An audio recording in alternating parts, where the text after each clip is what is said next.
I have 6 o'clock, so we're gonna start with any owner's comments. Owner's comments are allowed up to 3 minutes. And also, when we talk about a specific topic in the agenda, we allow owners to speak then too. So do we have any owners up front who would like to make comments? Okay. Gary Hutzfeld. All right, Gary, let's start with you. Thank you and good evening. I'd like to encourage the board to allow in-person meetings of the board meetings so that residents may attend in person. I think it's time that we start doing that, even if we wear masks indoors. Thank you. Okay, thank you. For everybody else, in case someone else had that comment during the board comments section at the end, I was going to bring up in-person attendance. So we'll have that on the agenda tonight, at least to get it on a future agenda. Other people with comments? I would like to make some comments. Name and address, please. My name is DT Minnick. I live at 1047 Banks Rose Street. Okay. I dropped some packets off for the board this afternoon at Town Hall with some photographs. And what I would like to talk about is the little park that's bordered by Banks Rose. And it's Banks Rose and Paw Stand. It's called Central Bark. When we moved here 7 years ago, that park was one of the reasons that we purchased the house, because it's across the street from that park. And that park was a beautiful little park with great grass, and it was just a beautiful park. This park, I don't know why, but it never gets any attention. The sidewalks are so full of mold. They're actually slippery when it's wet. The grass has completely died. I called in the spring and told them that the sprinklers weren't working, and they said they would come fix the sprinklers and the grass would come back once the sprinklers were fixed. But if you can see in the photos, there is no grass in this park. It is completely filled with, it's just weeds that they mow. If, you know, we as homeowners, if my sidewalk is moldy, my house is moldy, I get a letter from you all saying you've got to clean your sidewalk. If my grass is if my grass is a bunch of weeds, I'm going to get a letter. I don't know why the public areas are not to be maintained as well as the private residents. And this park, there's some photos in there. You can see the birdhouse is just full of mold. You can also see in the last section, the last set of photos where they've power washed the sidewalk up to the park, and then they stopped. And you can see it's like bright white. It's the photo next to the birdhouse pole. It's bright white sidewalk at the bottom of the photo. And then that mold goes throughout the park. The sidewalk is buckling all over the place. It's a danger. There's some big buckles. I tried to capture it in photos and it's hard to capture.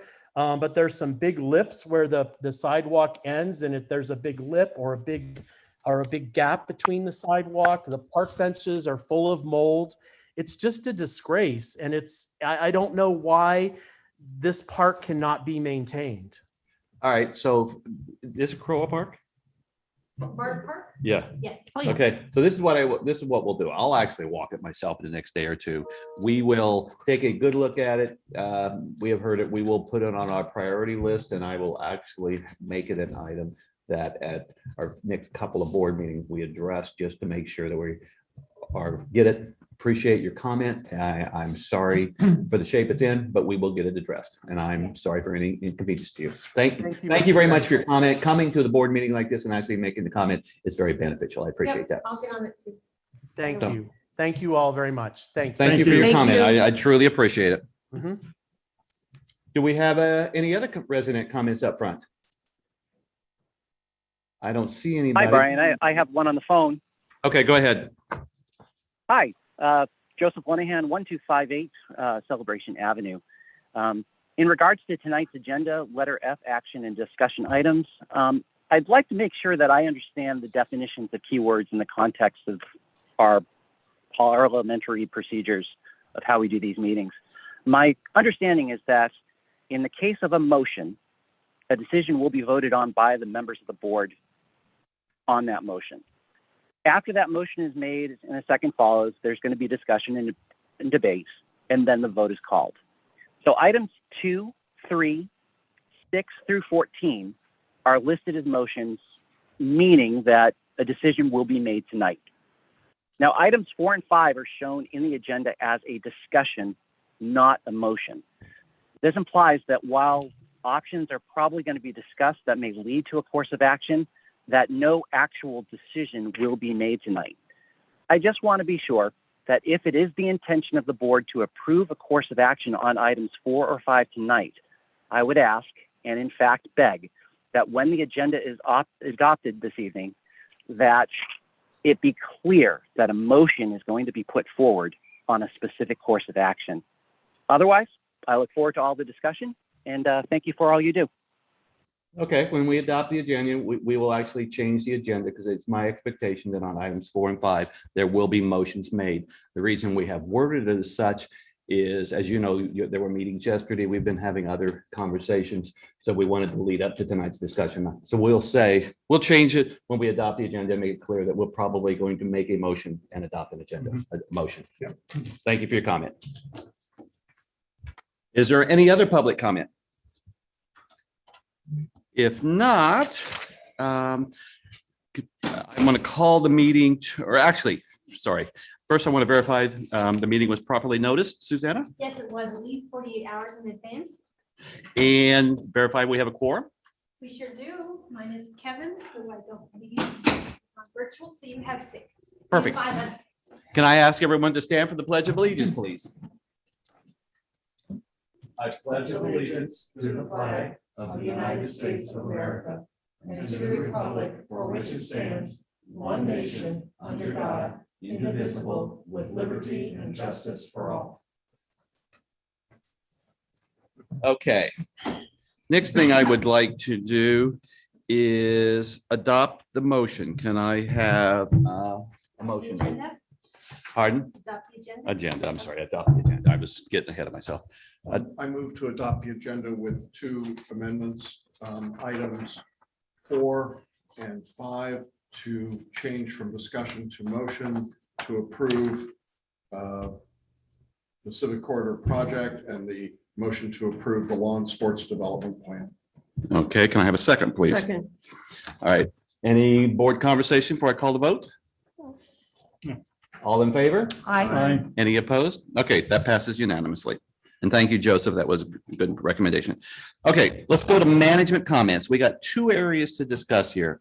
Founders Weekend update.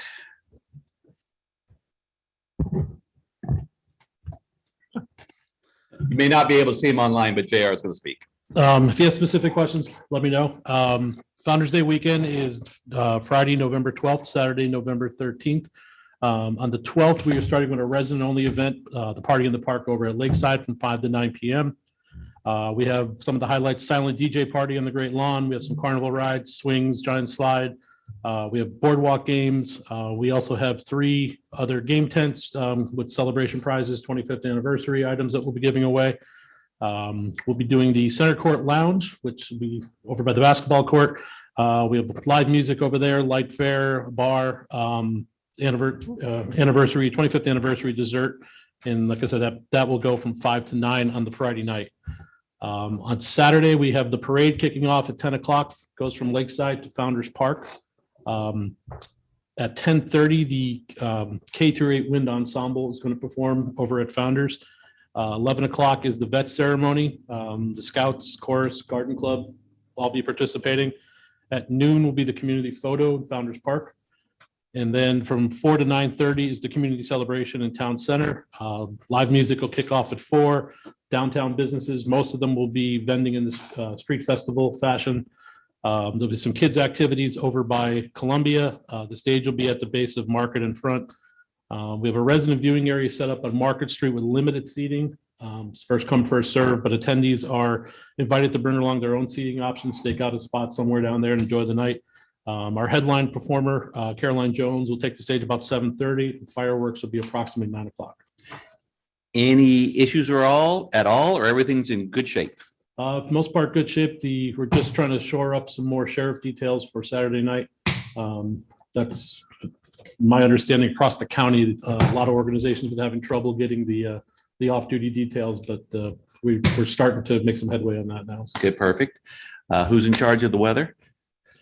I thought it was you. I think it's Stacy. Isn't Stacy? That's a Or grand Dan? matters issue of the weather. Okay. Thank you. Okay, so then, again, it's 25th anniversary. We think it has been a weird year with the transition of management companies and everything like that. Some people have made great sacrifices on at management level, at committee levels and stuff like that to make this a successful event. We thank everybody very much and very much look forward to a great weekend. My last question is, what is the silent DJ? Silent DJ party, it is their headphones. And basically you listen to the music, dance around. Everything around you is absolutely silent, but people will sit there or stand there and dance and sing. And the only people that can hear them are the people without headphones on. I am shocked. Great. I can see hands moving all over because I had no clue. Do they all have different songs in their headphones? There'll be a few different DJs there, so you can plug into the channels that they're listening So to. you have different songs. Will they be Epcot- renting headphones there? We have a Or- company coming in. This company usually does Epcot on New Year's Eve, and it Ah, is hugely popular over there. So we wanted to try to bring them here. This is great. So people looking at the people dancing can't hear the music. All Can't hear you're the music. seeing is people. They'll figure they had too much And alcohol. singing. You and I might have different songs that we're hearing. Yeah. it's I really love fun. it. Yeah. it's That is fun. great. And singing. Oh, Yeah. dear. All right, thank you very much. Okay, under management comments, the second thing is Teams replacing Zoom update. I'll start and then I'm going to ask, I don't know if it's Patrick or somebody else to speak, but Graham Manners is a team shop. We've had a lot of problems with Zoom, just how the room is set up. So the technology committee, I'd like to thank them a lot. They've got microphones that will be in the ceilings. They've got cameras that'll show They're up on the here. speaker when they're They're here. speaking and stuff like that. We need to make the transition. And I had said a while back, we were going to wait for Graham Manners and make all our transitions at November 1. I'm hoping we're going to run a test model or two on a smaller meeting. But Patrick, can I turn it over to you? And where do we stand with the transition? Following up with what you said, yes, working alongside the technology committee, namely Tom Hall, David Romero, Jim Hayes, really putting this together. We've installed the ceiling mounted microphones. We have our speakers are in place so that we can kind of hear what's going on within the room as well. Utilizing the screen as well as an additional screen for document sharing, as well as seeing who's on TV land for these hybrid meetings. And we have our pan tilt Zoom cameras in 2 locations to pick up not only just the occupants of the board, but as well as the speaker that's front and center. So it should be a really immersive experience, and we're looking forward to rolling that out in November. And let me warn all board members and participants in the room, they did call me when they were testing it, and you can hear somebody whisper if they're not careful. Right. So Uh-oh. David, when you and I whisper things about Jackson, they'll be able to hear it. And if we move to residents in person, that side conversations would Yes. be picked up also. That is And true. broadcast. So my specific, Crystal clear. so my Crystal clear. Yeah, no, and the camera zooms on you. It's really great. So my specific question to the board is I want to make the transition. And there's only one way to do it. You start doing it in the first meeting, we will have hiccups. The second meeting will be better. We'll do it for some committee meetings. We'll do it from other things. We start the process. We've got this room, we've got another room or 2 where we can do them. It works. Everybody I know who uses it, it works. You get used to it. So I want to go live at November 1st. Fair enough? So no burping or anything. Well, it'll be online. It'll be on Facebook, so. We can't stop you from doing it. Everyone. will All right. know. Thank you for the update. Thanks. Now that means meeting invites and stuff like that have to change and everything. There's going to be a culture change where you're going to get Teams invites. I realize we're going through the transition, so if we need to have a Zoom meeting or 2 while we're going through the transition, which we're going to talk about in a minute, and then roll it out, I'm fine with that, but we're Correct. making this cultural change. Right. Thank you for bringing that up. That's what I was going to mention, is that we'll work towards changing out those Zoom links over to Teams. So you'll see some cancellations, but be prepared for a follow-up invite through Right. Teams. But definitely by January 1, I want to be on Teams. So Yeah, if we yeah, go through a it'll hiccup or happen. two while we get there, learning curve, Zoom in the middle, that's okay. Thank you very much. I appreciate it. All you guys did. Okay, approval of the meeting minutes from the CROA board meeting of September 22nd. Motion, please. So moved. Second, I'll move. any board comments? Call the vote. All in favor? Aye. Aye. None opposed. That passes. Financial update. We have not had one of these for a little while. So Cindy, I would like you to give us one, please. Well, the most current one I have is August 31st, and, we're still in great shape. There's no issues, nothing kind of strange. Last week I did some changing of signatories on some bank accounts that we have here in town. And today, hold on, I found $4,000 that's attached to our credit card statement. So at some point, we can transfer that money and put it to good use somewhere. Good. So that's a yay. I have a question. Sure. I know that we've been trying to collect on some of the apartment recreation fees from a particular landlord. Can you update us on that? There are still two apartments, so to speak, who owe rec fees. And What's the total amount? That's owed? Approximately 30,000 for one and 15, I think, isn't it, for the other? for the other. Yeah, I think it's total something like that. 45. And we've empowered council to start to work towards collection. Yes. I think it's important that we stay on top of this, given the current economic climate and the importance of our capital fund. I don't think this is something we want to let get away from us. So Wasn't there something about someone saying they had paid at least a portion of it, but somehow that Mhm. never got posted? So they paid half. Well, the first one made a payment recently, but didn't pay the whole amount. The other owner is stating that it just sold a few months ago and they sent all the payments, but they can't seem to find where it went. So there's a matter of tracking it down. Okay. Gotcha. We've got legal representation looking at it. It's a valid thing to bring up. Audited financials for 2020. We still do not have audited financials for 2020. The managing partner for the firm we used for CROA passed away from COVID this summer. So, I mean, there's a story. The firm has been sold, but have you followed up with the new firm on any issues and found out anything? About 2 weeks ago, they said we'd have them in a week. I believe I saw a draft come in today. Did you? Okay, so then, okay, that'd be good to know, something that we can forward those. Davey invoices, any news at all? Oh, no, I have not heard back. Then you got Tom, everything he needs there. Okay. Mhm, I did. And just for purposes of stating it for people online, when we're going to be talking about capital improvement stuff later, we got about 1.9 million in capital improvement funds right now with expectation of growth into the future. All right. Any other comments, Cindy? Nope, I'm good. Thanks. Thank you very much. The next thing I want to go to then is the action items. And the first action item is management transition update. Jackson, I believe you are going to lead that. we are 3 days and a few hours from turnover.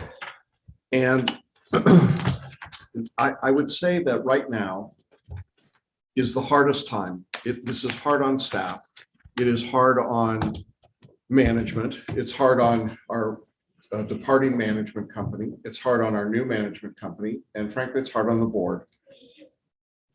There are a number of items that have to get tightened up and fixed and can't be done until the last minute. We've reached that last minute. I literally 10 minutes before our board meeting started, Amber Orduno, who is with us, I think, on the Zoom call, sent me a very lengthy email of things that we still had to work on, which I am not going to give to the board tonight because I don't think we've got the bandwidth to absorb it. But I do want to share for the community some highlights, some things that I think are important that you all should know. And my understanding is that there's going to be an FAQ document that JR is sending out on behalf of Grand Manners. I want to share with you some of that information. And then I have 2 action items for the board, if that's okay. The first thing is, what will remain unchanged? I think that's an important question. We know a lot's going to change, but what will stay unchanged? The town hall phone number, 566-1200, will remain the same. The after hours numbers will remain the same. The website, celebration.fl.us, will remain the same. Your login credentials to celebration.fl.us will remain the same. The Friday flash will continue to go out every week, God willing, and JR hits the button.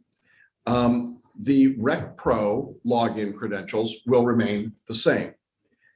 For right now, town hall operating hours will remain the same, although I'm going to make a proposal to you. The Celebration ID card that you have, that we all have, is still active. It does not need to be changed or updated because of the transition. So your card will work the same way it has. It will still get you into all of the amenities that you're entitled to get into. Nothing changes there. So a lot of things stay the same. Next question was, will you incur late fees because of the transition? And the answer is no. There's going to be a grace period during the transition for payments to be made and or forwarded from CCMC, the prior manager, to the new manager, Grand Manners. So we're not telling you don't pay. We're just telling you you're not going to get dinged for that payment lag. Next, will CCMC send my check to Grand Manners if they receive it after November 1st? Yeah, they better. CCMC will forward any homeowner payments, vendor invoices, et cetera, that they receive after November 1st. That's part of our agreement. And transitions are pretty normal. So what we're describing here is normal business practice that would happen too. This is all normal. So now, I don't know, Patrick, if you can put this up on the Zoom link or not. There is, we want to give the email address for virtually everything starting on November 1st. It's townhall@ciramail.com. Are you able to? Hey, Jackson. Yes. This is Amber. So what you just did with the FAQ, JR has already posted that on the website, and he will also send it out tomorrow morning in an email blast. So that information is already available on the website. Okay. So you can get it there. Okay. But the email that everyone will be using to contact Town Hall will be townhall@ciramail.com. If you've got an ARC application or you have a question, you'll send it to townhall@ciramail.com. You like this? And what email address do you use to ask about a compliance letter that you might receive? I know you'll be stunned to hear it. townhall@ciramail.com. So that is the email address you're going to want to have and be prepared for. And that's where we're transitioning to. And their software is so powerful that it will be able to know that it came from you and will track it to your residence, where whatever your address may be and stuff like that. So you're not just putting it into the ether and praying somebody eventually sees it. It actually has a tracking system around it and everything. So we've talked so much about their software. It's very powerful, and we'll do all the aligning for you. Board members went through their board portal training, some of them today, some of us tomorrow. Staff has been going through the board portal or through the portal training, not the board portal training. The committee members, the key committees are going through portal training. There's a lot of that going on. Grand Manners has 3 trainers here this week who are all spectacular. I've had the pleasure of meeting 2 of them now for several months, and they're great. And the training is going very well. And I think it's a lot to learn for us at the board level and for the committees and for staff, but it is going to change our world. Now, will your world change on November 1st? Yeah, but it's going to take a while. And I'll repeat what I said at the last board meeting. We need the community to give everybody a little grace. It will not be perfect on November 1st. We are still moving massive amounts of data, and we are still trying to set up and do a lot of things. And we're still understaffed here, and we still have major challenges to go through.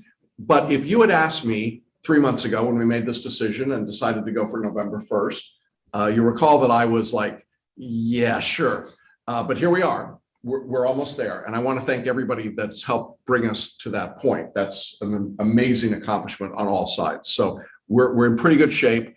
You will see and notice some things differently. So that's the update. And I have 2 action items, unless there are questions about the update. Just a couple of comments. Thank you for that, Jackson. One is, when you talk about the software, several of us did go through the training today. It is overwhelming. It is powerful. In a good way. It's overwhelming in a good way. And when we get to the resident part, I think you mentioned residents have access to a little training. That portal will be much more intuitive and much simpler than what the board and committee members see. Yeah. But the other part of that I'd like to say is that what we see, and you alluded to this, what you see on November 1st, November 2nd, when you go to the portals are going to grow. So we're talking, so the transition, while it takes effect, while we've been working on it and it's official on Monday, November 1st, there'll be other transitions in later November, December, January, as we define issues, as residents have challenges, as we have some wants from different committees and from the board for various parts of what we can see and what we can do and what a resident can do. So change is going to continue for several months. So it'll continue to grow. It's not going to be a light switch. And I know that there's social media action and activity and people saying, who's Grand Manners and what are they doing? And what, I mean, honestly, folks, you live here, pay attention. I mean, we've been talking about this for a year, and I don't think Facebook is the place to learn everything about this. Lots of communication is being sent out. If you have a Facebook account, you've got an email account. And I'm going to read the Celebration News. Yeah. I mean, there's articles in there. Yeah. So I'm not trying to be snide about it. I just think there's a point at which we've done a lot of communication, and Facebook, just so you know, folks, Facebook is not where we're going to communicate these changes. So That's right. if you're waiting to see it there, it's not going to happen. You're going to have to take the action to look in these other places. Yeah. So any other questions about the update before I get to the asks? No. Good. Okay, so there are two items that Grand Manners is asking us to make a decision on tonight. And I really thought about how I wanted to present this. I want to start by saying that I respect the leadership at CCMC. I respect the kinds of individuals and people that they are, but I am personally deeply disappointed with their professional conduct in getting us here. And the result of that is that earlier this week, this board was forced into a position in which we actually seriously discussed taking legal action against CCMC for a temporary restraining order with respect to our data. We didn't have to do that. We were able to reach a resolution, but the resolution is problematic for us, and it has to do with our data on the computers and the devices. What's going to happen is that starting tomorrow at 10 a.m., CCMC is coming in to start removing their proprietary programs, which they're entitled to do. It's their proprietary program. But the data belongs to the association. It has always belonged to the association. It never belonged to the management company. And as a result of this, emails and data will be wiped off of computers, and we have to move it to some other location to be able to use it. This will be extraordinarily disruptive. There are 30 plus devices that have to be wiped down over the next 2 days. Because of that, the question that's being asked is, can we close town hall tomorrow afternoon and Friday? And the reason that the ask is being made is that our staff is going to find it very difficult to do their jobs without their computers, without their devices, without the information that they need. And I understand that there's a desire that we always stay open and that we're giving great customer service and people can walk in and so on. I'm not sure people are going to be excited to walk in and get a, I can't help you, I can't solve your problem because my computer is being essentially wiped down. And so this is not the option that we would have suggested. This is not the resolution that we wanted. I'm hearing Thursday, but that's the note I've got was for Thursday afternoon. Are you telling me something different? Huh? Yeah, I'm getting there. So Thursday and Friday to close down town hall. So that's the first thing I'm going to do is make a motion that we close town hall starting tomorrow afternoon through Friday as far as normal business hours so that staff can do the work they have to do to wipe it down. So that's my first. What is afternoon? Noon, 2? Yeah, can I clarify something really quick? Please. What we're asking is because the office is open on Saturday, ideally it would be that we would reopen on Monday morning with normal business hours. Okay. So what you're really asking- if we can close at 1 p.m. on Thursday, reopening normal business hours on Monday. Okay, so let's just make a motion. So my I motion make- is to close at 1 p.m. tomorrow, reopen on Monday morning. And I will second that. it's a transition. So we always knew there was going to be a transition. We got to shut down one entity. We got to bring up a new entity. So I'm not shocked by any of this. So I'm more than comfortable with this. Any other board comments? Yeah, I think it's very reasonable. I would also hope of two ways of communicating, which you probably already thought of. One is whether it's an email blast to all residents says this is going to happen, it was decided on Wednesday night. And the other is something posted on our website. I assume that the website stays live during this process. So there can be a notice often, like during hurricane time, we'll put a red banner thing, offices are closed. We'll reopen Monday, normal time. Okay. But two types of communication, one static and one active outreach. Probably already in your plan. Call the vote. All in favor? Aye. Any opposed? Okay, that passes unanimously. The second item is a little more long-term, but I think it's something we need to deal with pretty quickly. When you call 407-566-1200, that phone number is going to be forwarded starting November 1st to the town, to the Grand Manners Customer Service Center. And the great news about that, beyond the fact that they're really good at what they do and they're well-trained and they're going to be very helpful, they will be open until 6:30 p.m. And I don't know if that's 6:30 Eastern or Central Time. Do you know? That is Eastern. Okay, so they'll be open until 6:30 Eastern, which is later than you would normally get your calls answered here at Town Hall. That's the good news. However, the problem long-term is that because we've kept Town Hall open on Saturdays, that is not, there are very few HOAs that keep their HOA offices open on Saturdays. I mean, we did this, it's actually a throwback to the days when we were selling homes, Right. and this was the sales center as well as Town Hall. And so part of the problem is that if people call 566-1200 on a Saturday or a Sunday after November 1st, what they're going to get is the after hours emergency line, which isn't really going to solve, I mean, most things are not an emergency. And so the call center is not open on Saturdays and Sundays.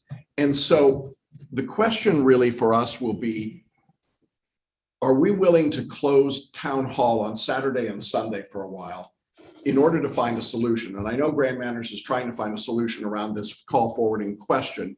It's not something that you just snap your fingers and make it happen.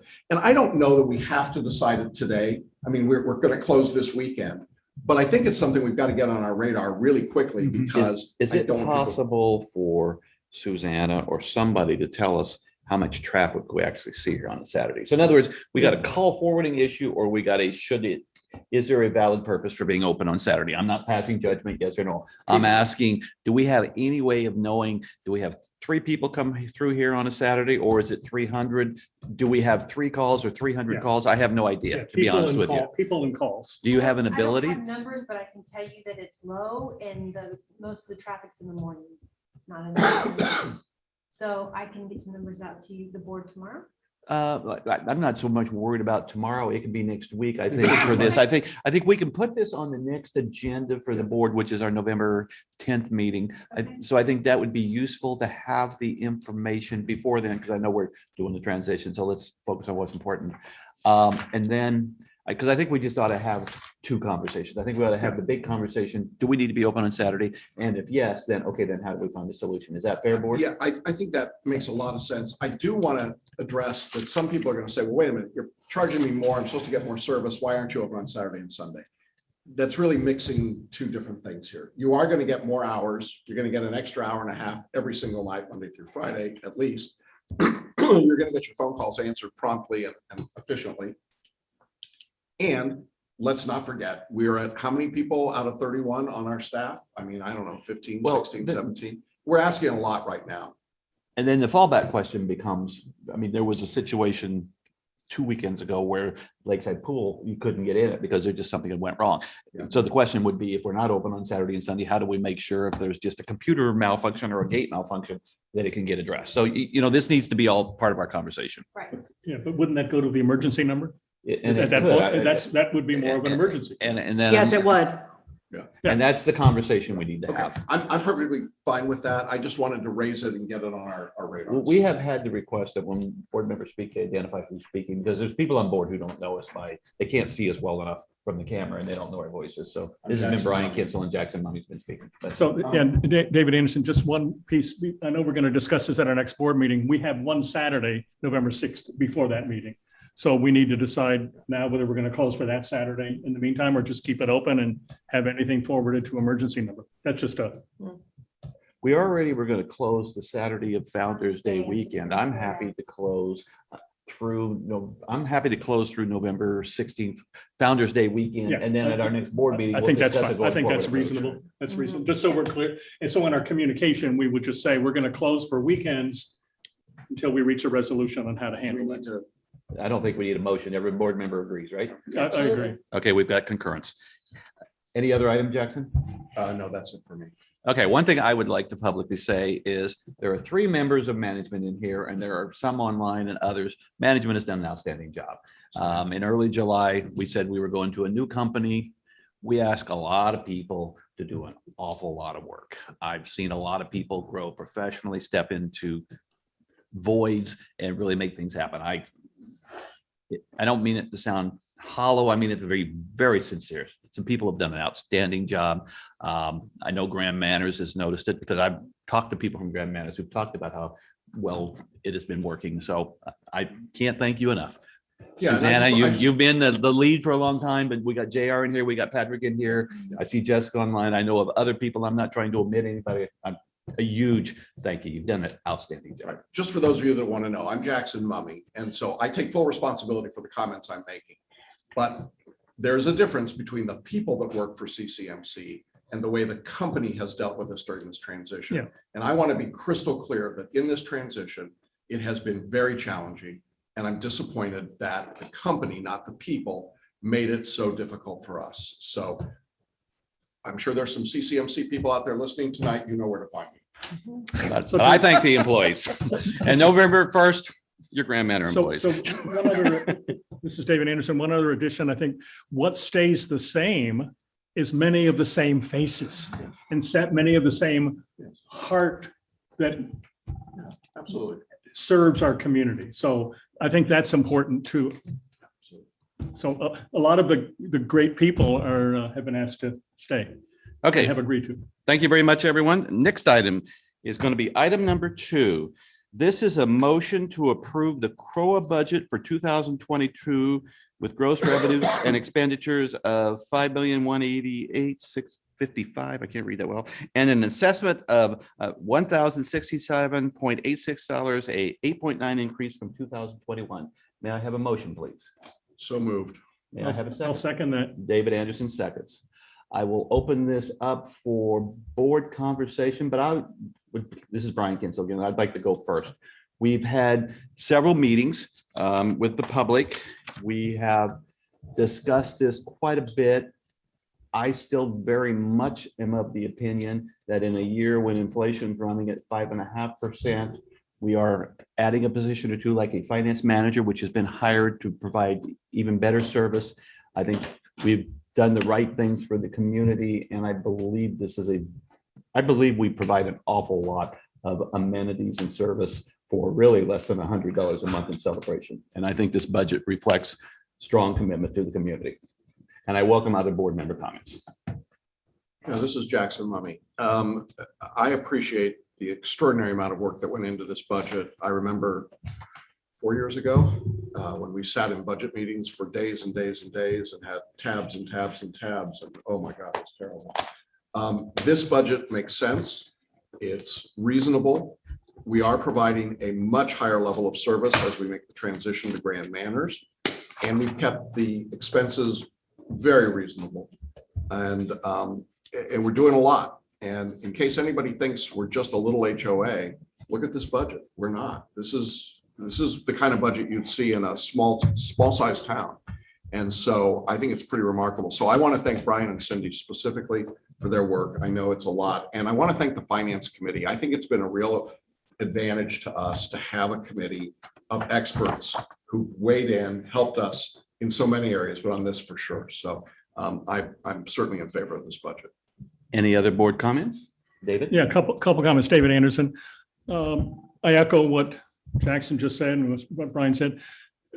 Two other pieces on this is it was through a lot of deliberation. Again, Brian's hard work, Cindy's hard work behind the scenes, and then with discussions, I think starting in July of this year, and then more in September and October and so forth. So it's not, while it's a very short time for our approval tonight, lots of work went behind this.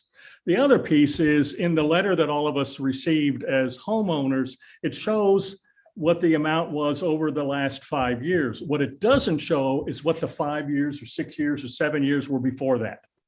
And if my memory serves me correct, it was $0 before that, and then zero the year before that, and zero the year before that, and zero the year before. So there was a lot of catching up that we did in prior years. So again, with the transition, with cost of living, still, this is a great bargain. So thank you for all the good work. Okay. Any other comments? I want to call it an individual vote. Do you support this I budget? Yes or support. Celia? Yes or no? Yes. Jackson? Yes or no? Yes. Cindy? Yes. David? Yes. And I am a yes. So it passes unanimously. I thank everyone for their support. Grand Manors will be responsible for mailing out the homeowners assessment letters and all that type of stuff that will be part of the process that unfolds in the next week or so. So I thank everybody. Okay, so the next one is a motion to approve 10 service area budgets. And I'm going to move to combine items 3A, B, C, D, E, F, G, H, I, and J into one consent agenda item for approval. Can I have a second, please? I'll second it. Okay, and I'll open it up for board conversation. Actually, what I'd like to do, Cindy, I know you and Susanna have had service area meetings with at least these 10, maybe a couple more. Any issues the board needs to be aware of? I don't think so. I think they went pretty smoothly. I mean, there's always questions, but I mean, once it was explained, everyone was like, oh, well, that makes sense. And, you know, Yeah, I got some emails afterwards of people saying, thank you, it was a good meeting, we appreciated it, so. Okay, now we have a few more service areas meetings to still go through, correct? We have one more. One more, which I think is Blue Sage, if I remember right. So with that as background, I call the vote. And on these, I'm going to do it individual again. Jackson? Yes. Cindy? yes. David? Yes. I'm a yes. And Celia? Yes. Okay, passes unanimously. Thank you very much. All right, now I want to go to discussion on the civic corridor projects. There was, what I want to do is, there was a meeting yesterday. I'm going to talk about it in a minute, but I want to start with on the screen up here. One of the comments when we met on September 22nd, I realize the screen's probably impossible for anybody to read if you don't have the paper in front of you. One of the questions on September 22nd was, do we need a new survey? And actually working with Dury Moyer, and I thank her, she got me a lot of good information. You know, we did surveys in 2010, 11. We did a survey in 2013. We did a survey in 2017. We did a survey in 2019. Some of them were done by professionals in town here. We hired an external firm once. So we've went through, and what Dury has done, I think a very good job of, and it's under the status comments here, is, you know, with the recreation committee, special events and that, they actually keep track of what's completed, what's not completed. I am of the opinion, and any board member that wishes can argue with me, but we've done enough surveys. We know what the priorities are. We know what the town wants. When you do 4 and 10 years, you have a very good idea. Now, if I can actually have you, Patrick, jump it down to the diagram. The diagram, yes, one more. So just a comment on the surveys. Yes. This is David Anderson. 2 comments.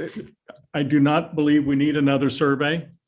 And second is, I trust the more recent survey, which was scientifically done with a good process of engaging all residents. 100% of homeowners did receive or were sent an opportunity to weigh in. So I look at the more current data, the more current survey data as the most valid.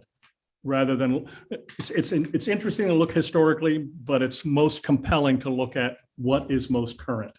So again, no need for anything new in terms of the survey, Okay, thank in you. my opinion. Okay. Any board member want to argue that we've done enough surveys? So we've got unanimity on that. Okay, so then on the screen here, I have survey fatigue. on the screen here, I want to, let me give some background here. We had the meeting on September 22nd, which was interesting and fun. It's the minutes are in the, you can read about it. Coming out of that, did a lot of thinking. And I actually did that meeting from Lenox, Massachusetts. I was gone for 3 or 4 weeks. And when I got back on a Friday afternoon, I had breakfast, or not breakfast, coffee at 7:30 on Saturday morning, because I had a resident or two who wanted to talk to me about the fact that the fields 1 and 2, the turf fields, are always unplayable because they're too darn wet every time it rains and stuff like that. And my comment was, well, go over to the golf course. Hole number 12, hole number 14, hole number 15. I said, we built it on a swamp. They're not playable. As I thought about it more, and I'm saying I here because I kind of have been pushing this and been talking to a whole bunch of people. Everything I'm going to talk about, by the way, I want to be clear here. I've been 100% transparent. I've always copied the board.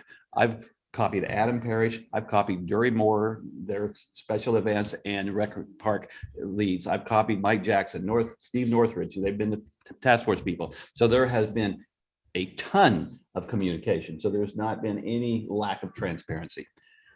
But really thinking about the fields and how wet they are, and thinking about pickleball, thinking about the desire that was expressed on September 22nd to not make quick decisions on lots B and D, because the 2 of the big pieces of land that we have left, the desire for parking and other amenities, what is a potential solution?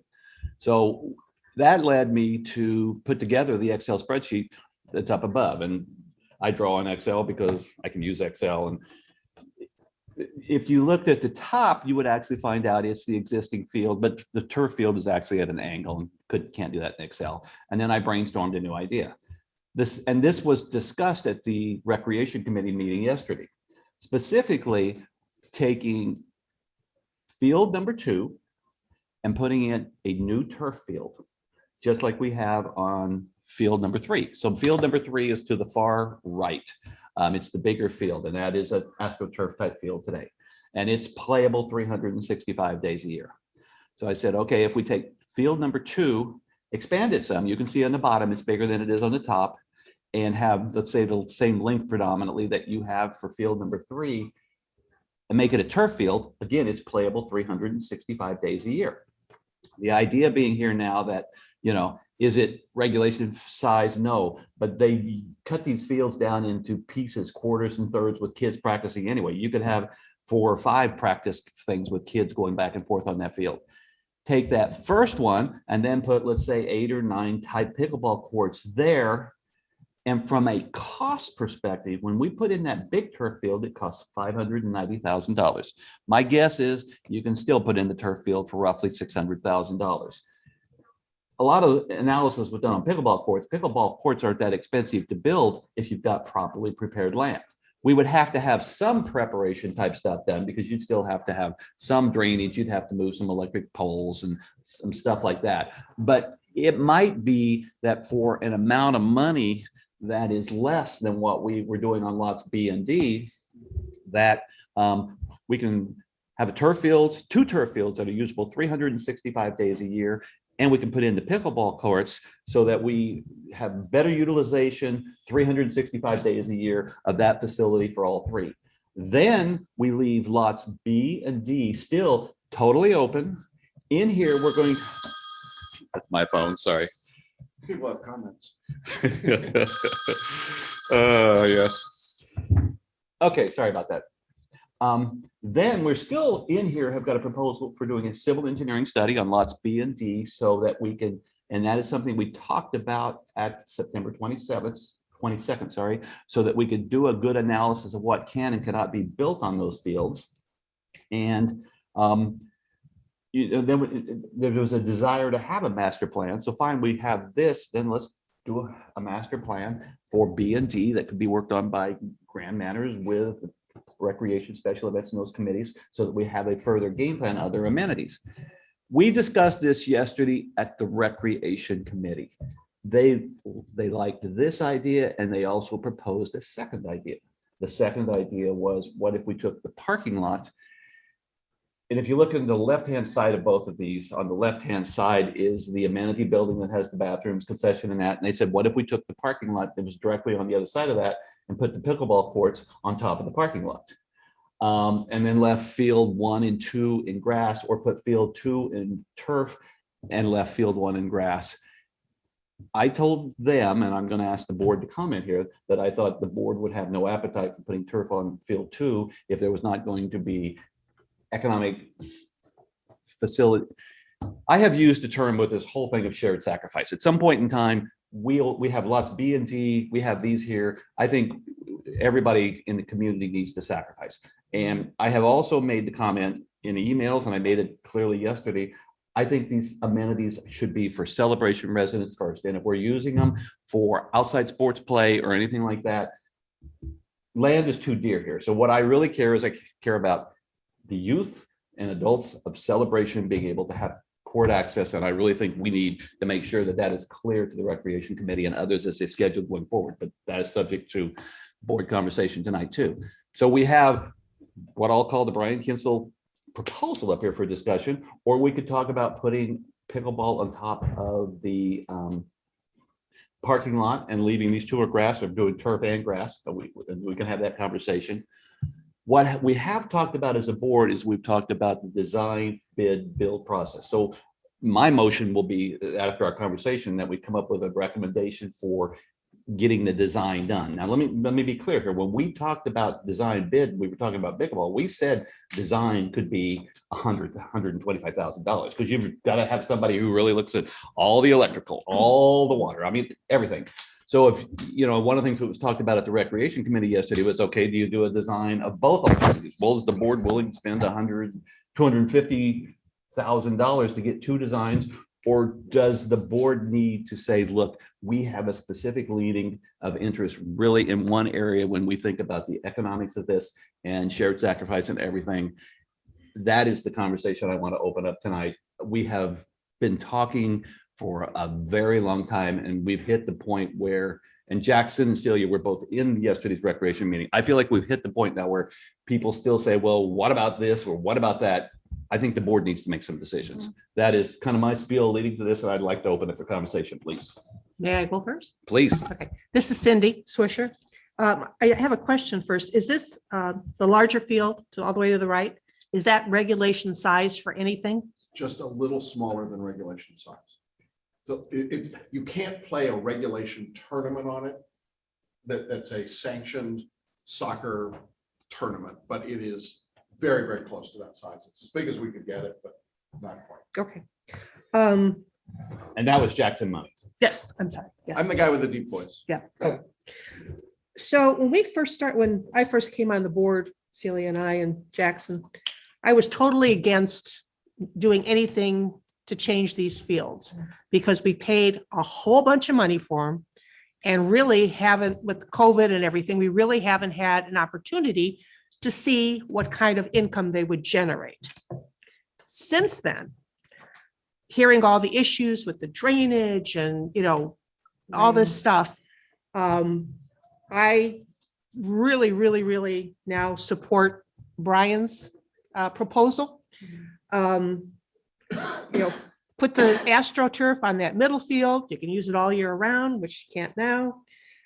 Putting the pickleball courts there, you're going to pay some prep, but surely not what it would cost to put it on B or D, which makes me think that this could be up and running much quicker than waiting for the study for B or D, you know, then, you know, whatever prep needs to be done with the land.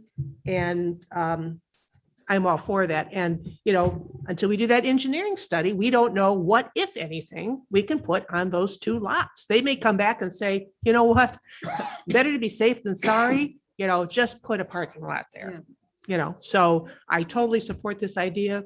Good job, Brian. It makes a lot of sense to me, and I think we should go for it. David, you have comments? Yeah. David Anderson, several comments. First of all, to take off the table the idea of converting the existing parking lot to pickleball. I would take that off the table. So I know that that was one of the options, and you said, I think the board would have no appetite for that. Well, I did, but no appetite for putting a turf on That's- 2 and leaving 1 in grass. Yeah, or even just using the existing parking lot for pickleball. Second, going back to Cindy's point, when the fields were approved 3 or 4 years ago, the estimate at the time was 2.7, 2.8, $2.9 million. It turned out to be what, 4.6, 4.7 with 300K annually.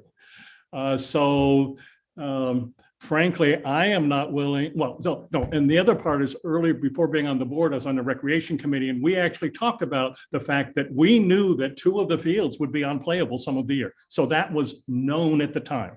And then I was on the board, and then this was approved. That was a known factor.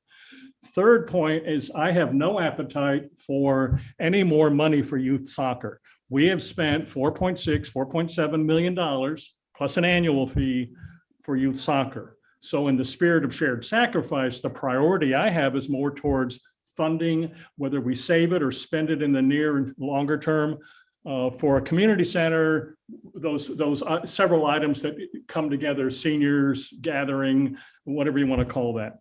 That's not negating pickleball. So I actually have a different proposal, and I would support looking at field 1 for conversion to pickleball, which I think that's what you're saying, and then and then getting a bid for that, because we're talking about an approval potentially tonight to getting a bid, which is not approving the project. It's approving getting the bid. And then separate, we could get a bid for conversion of a grass field that we knew would be wet to conversion to artificial turf. But I don't have an appetite to support that amount of money because if that's $500,000, if it's 300,000, I would rather save that for what the community asked for, which is more of a community type center. So, and then the other piece is when we talk about lots B and D for future build, I know there was discussion 3 years ago about having a community center there that keeps getting raised. I have no appetite for a community center in that location. For me, a community center means walkable by most of the residents. And the CCFC is not it's walkable, but it's a mile or 2, depending where you live. Something more in the center of town, like this building, is more amenable for a community gathering place. So I would also propose that we not have on the table thinking about a community center there as we think about our strategic plan. So those would be my different points. So while I would support item 1, I would divide item 1 between fields 1 and 2. If we do a design build, that we have dollar allocations identified as to what that would be for field 1 versus field 2. I don't want to support a package. I would support dividing the package and then deciding just based on the dollars. I mean, What are you calling what? Well, one would be pickleball. Okay. One would be, I think. Yeah. I think I hear. You're saying on the bottom there, which is the proposal that was made. Yes. You would like us to price. Price. 2 at turf ball, price pickleball. Yes. And then still And we'll then have decide. a conversation about the individual components and do we spend the funds? That's what you're saying. That is exactly what I'm saying. So I don't want to approve. I don't want to put more money from this community, from our residents, towards something that the majority of residents said the other things are the priority. And we spent double what we said we were going to spend on the youth soccer fields. Okay, so go to Jackson and then to Celia. Jackson, Money. First, let me just say, I respect David and I respect his thought process, and I respect the fact that it was David Anderson 4 years ago that sat in front of a hostile crowd and said this was a bad idea to build this field without planning. So, and it wasn't, thank you. And it wasn't, there was new information coming in the day of the vote. And so I honor all of that. Having said that, I disagree with your theory of this. I will never vote to turn over one of these fields to pickleball unless there's a trade-off that allows us to use one of the other fields more extensively. I get phone calls as a recreation liaison virtually every week saying we can't use field 1 and we can't use field 2. It's far worse than they told us 4 years ago, David. And there is no point in having a field that's a mosh pit. There's just no value to it at all. And unfortunately, you're in for a penny, you're in for a pound. There is no reason to continue to irrigate and work and do the drainage for 6 figures for fields that we can only improve by less than 10%. That's what the engineers told us. If we spend 100,000 or more to do this work, maybe we get a 10% improvement in play. I think it's really important that we separate the question of who plays versus the facility itself. That is, I know that there are competing interests that want to use these fields, some for profit, some not for profit, some that are youth focused, some that are soccer, some that are lacrosse, some that are flag football. That is a problem for management to decide how to allocate that resource and how to make sure everyone gets a fair shot at using it. The way that this field number 2 is designed is that you can break it into, I don't know how to describe it, but instead of going lengthwise, you go widthwise and you turn it into 4 little kid fields, because little kids can't run 160, or they can't run 320 feet long. They can barely run 160 feet wide. So by converting this to AstroTurf, avoiding the engineering and the drainage fees, and getting pickleball into a relatively prepared site, I believe will be net neutral to our expenses. I agree also with you, David, that we need a community center. You and I proposed going to the AMC Theater, and I still believe that's the right thing to do in spite of our missing board member tonight who thinks it's wrong. But I think there are solutions for a community center that don't require going to lots B and D. I still think we need to figure out what it costs us to prepare that land, because as you will well remember, when we thought we were going to do a quick fix of pickleball and an Artisan playground, we got numbers that were very low, and then management came back and said, whoops, we have to tell you there's $1 million to just grade out this land and prepare it. Yeah. And that's what made pickleball expensive all of a sudden. Just historically, pickleball was not a big deal 2 years ago. It was not something that was going to cost us a lot of money. Right. So I think we returned to that, and I'm willing to give up field 1 that is unplayable right now and turn it into something we can use in exchange for taking field 2 and making it usable year round. And I hope that that in the long term will get us closer to all of those things and give us the ability to let management come in and say, hey, what's the equitable use of these facilities? Because we still need to pay for them and we still need to be working them through. But I think, frankly, and I've been the agnostic on this board, I've been the person that's been most resistant to this idea of giving up the fields and making this change. There's some places in Artisan I can't walk by without getting hit with a pickleball. I am not anti-pickleball. I'm not. This gets pickleball there, and it does something that's good for the community. So respectfully, I will disagree, and I'll support Brian's proposal. And Celia, I'm going to turn to you in 1 second. That bottom drawing, field 2, is longer for the specific purpose that Jackson just stated. And he wasn't around when I drew it, but I drew it with the understanding that it goes side to side. And I was trying to create more practice area for little kids, which I hear there's a lot of need for. And Celia, with everybody else, can you give us your thoughts, please? My thoughts are real simple. I love this proposal. I took the can last night that we've been kicking down the road and I threw it in the lake. So let's go for it. I'm sorry, I can't explain it any. I love this. I understood. proposal. Okay, so what I know there are people on from the public, some who may want to speak on this topic. I think I'm going to turn it over to anybody who wants to speak in a second. The motion from the board almost certainly is going to be to take this bottom proposal. I do agree with David. We should price it so we got preparation. We got lot 1, we got lot 2, so we understand the component pieces. So when this gets explained one day, it's not pickleball cost $1 million. No, the turf costs this, blah, blah, blah, blah, blah. Site preparation or repurposing. Yeah. The first hand I that. see support is that. Greg Filak. Anybody who speaks, name and address, 3 minutes max. Greg, can you go please first? Yep, Greg Filak, 1445 Stickley. Obviously been one of the more outspoken folks on this as well. I agree 1,000% with what Jackson said. I'm concerned that we would ever contemplate not only taking away one of the heavily used fields, but taking a second one away and not making it usable. That is now taking what was a $4 million asset and throwing away 2/3 of that, knowing that field, for however reason we got there, there is still a drainage issue that needs to be addressed. So I understand a shared sacrifice conversation. I don't think it's shared sacrifice if we take away 2/3 of the entire asset, which is not, as Jackson pointed out as well, just for youth soccer.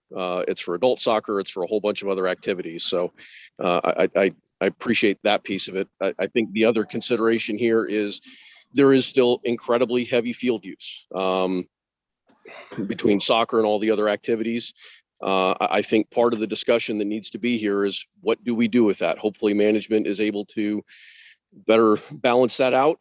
I don't know if they've got some magic up their sleeve, but there is a lot of activity that goes on those fields. There's a limited amount of space. I think that needs to be part of the discussion is if we're taking away one of these fields, which it makes sense, you've got drainage issues and I can see where the math makes sense on here. That doesn't alleviate, there is still heavy field usage and what are you going to do with that? I think hoping that management is going to come up with a solution is not a solution. That needs to be part of the consideration before there's a vote to actually implement this. That's it. Thanks. So thank you for your comment. I respect what you just said. The vote to actually build would be at a later date. This was actually to get design done and then to get a bid. So we need to do that first. We're still going to do the engineering studies on B and D. I think one of the appropriate questions becomes, should part of B and D be used for flag football, for lacrosse and some of that stuff? Or do they get put in here and balancing? Because you're still balancing 365 days a year, which is giving you a lot of something you didn't happen before. And we probably need to even look closer at other places in town to see if we can find places for that. So the concern is legitimate. We're trying to find a solution, and we know there's going to have to be a lot where management works with recreation to come up with other solutions. Other people on the phone who would like to speak, raise your hands. Patrick, help me if you see anybody. Eileen, no, I'm sorry. Anybody else who wants to speak? Okay, so I see no one. I have another Cindy. question. Do we have Brian. any? Oh, Yes? On the phone, yes? Sorry, this is Joseph. I'm just having some trouble. Hold on a minute, please, with connection. Okay. Joseph. Oh, Joseph. Continue. I'll call in just a moment. Sorry. Okay, thank you. Thank you. I'm on a phone line. Go ahead, Cindy. this is Cindy again. In the meantime, I have to believe there's going to be some savings as far as landscape costs are going to be if we this turf, AstroTurf. I absolutely agree with that. Maintenance. There will be Yeah. savings. Yeah, because it's Yeah, not, well, that's, it's just that's site even- redevelopment. well, so that, Yeah. yeah. That's why I said it's revenue neutral. Mhm. And I'm waiting on Joseph. Joseph, are you back in? Yeah. Can you hear me, Yes, we can. Go ahead. Brian? Yep, we're good. Okay, Go I ahead, apologize. Joseph. I'm on the road with a phone, so it's just not working correctly. I apologize. Joseph Linehan, 1258 Celebration Avenue. Just again, the conversation and discussion is great and open. I just want to clarify a couple things that I've heard and go through. First off, the comment last. I appreciate what you said that about the surveys and things, and I also appreciate what Jackson said about separating the facility from the individual causes. That's very important as we look to the future for our facilities, that we have facilities that can handle lots of different things and lots of different needs so that we can plan for the future, even though we won't have the land to handle maybe specific requests. In regards to the meeting last night, you had stated that the rec committee liked the option. I just want to clarify that it was not a vote or a consensus that came out of the meeting last night. We were open with the design bid, build, get the information and the costs under the agreement that there's no actual approval to go. And I think that just needs to be clarified for the people listening as well, is that there is no decision again to build and do it. You are just getting cost and specifics. It's a good possibility, but you are not approving the actual build at that location at this time. And number two, again, I really just want to emphasize, and this is something I've really stated on several occasions, it's important from a community standpoint. These fields are not youth soccer fields. Greg highlighted that in his comment as well. They are not youth soccer fields. They are multi-purpose fields. They're used for special events. They are used for football. They are used for lacrosse. They're used for lots of different things within the community. And we need to start looking at that as a community location, not just the soccer field, because that really excludes a lot of people that use the facility and that can use the facility. So when we talk about those things in the future, I would ask that please the committee, the boards, refer to those as the multi-purpose fields, which is how they were designed, not the soccer fields. Thank you. Okay, so let me respond to both those. First of all, you're correct. They're multi-purpose. I actually believe they will be better multi-purpose if we put turf on number 2. Pickleball obviously is going to be pickleball, but it solves a problem. From the perspective, yes, we will be doing a design on the field 1, 2, and we will go to get bids so that we actually know the cost that's with it. So is the ultimate decision finalized to do this? No. I think what you're hearing is you've got a board that's looking heavily at this and looking at other alternatives and saying, we've got a leaning in this direction, but I made this comment last night. I said, if it comes back and it's going to cost $3 million, we're not going to do it. And I hope that's a facetious number, but we don't have the bids, but we need to figure out the facts. So I agree with that statement. Well, and can I ask also, this ultimately is the board's decision, correct? That is absolutely right. If we decide that this is the most cost effective, the thing that makes the most sense, then if we get those bids and they fall within like, hey, that's a great, boom, it's done. We're going to stop going around and around in circles like we have been for the last several months. Am I right? I mean, this is not going to go back anywhere. We get the bids, it's going to come back here. We take a vote. We decide to proceed. We proceed. Jackson? I appreciate the input of the task force. I appreciate the input of the Parks Committee and Recreation Committee. I appreciate the input of the Special Events Committee. At the end of the day, to use Brian's famous phrase, we're the ones that get elected. We're the ones that make the decision. And if you don't like it, you vote us out of office. That's your prerogative as citizens. But I have pickleball construction fatigue.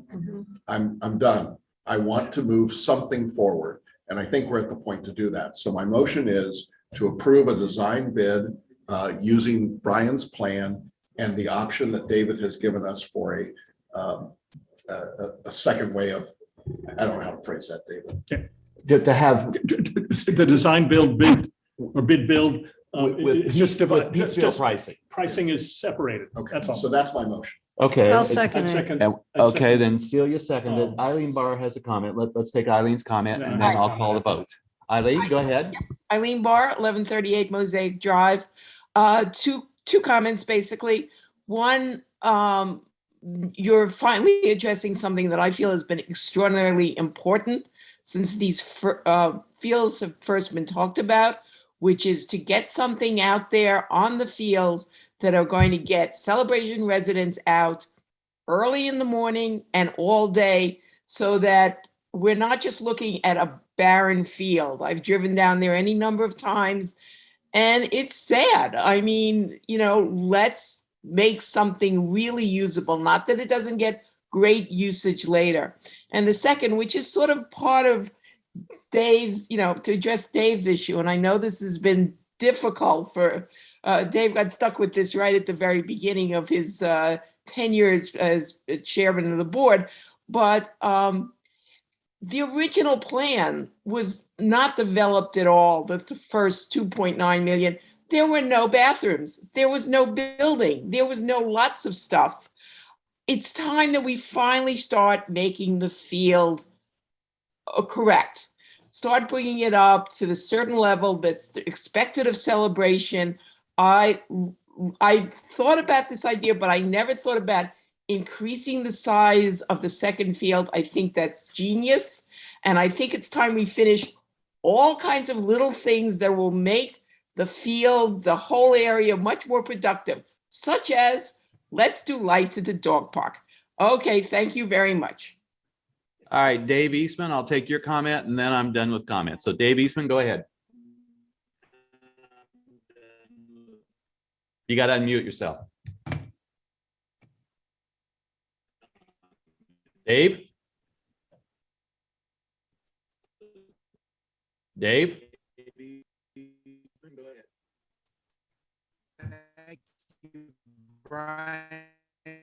Dave, it's been a lot. We can't, Dave, you got a horrible connection. We can't hear you at all.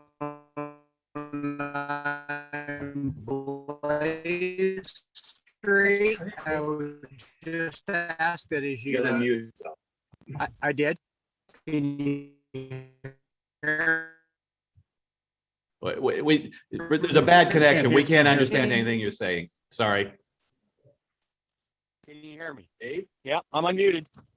Hello. Well, that's better. Go ahead.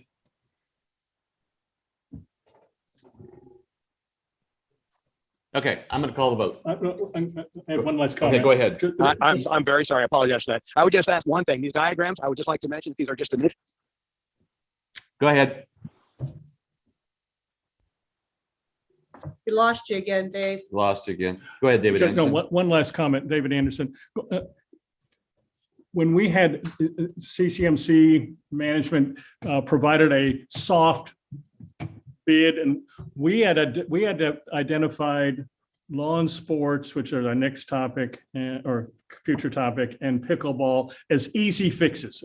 We have limited funding. These were going to cost, I don't remember total, but it's like this is easy. And then when the real dollars came in, it's like no way we can go. So, but to Cindy's point, I would say I'm hoping that the dollars would be reasonable, and this is a no-brainer.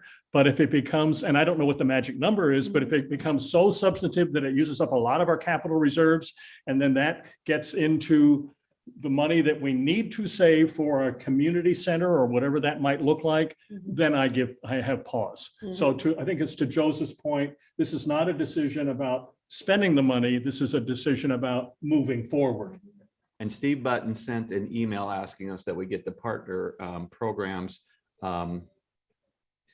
involved in understanding what we're doing, which I think we can. As we're going through the design bid, we can make sure they are aware. What that means. And David Eastman sent a comment asking that these measurements be understood, their estimates, waiting on the final design, which I'm also fine with too. Right. I'm going to call the vote. Celia, do you agree with the motion? Yes or no?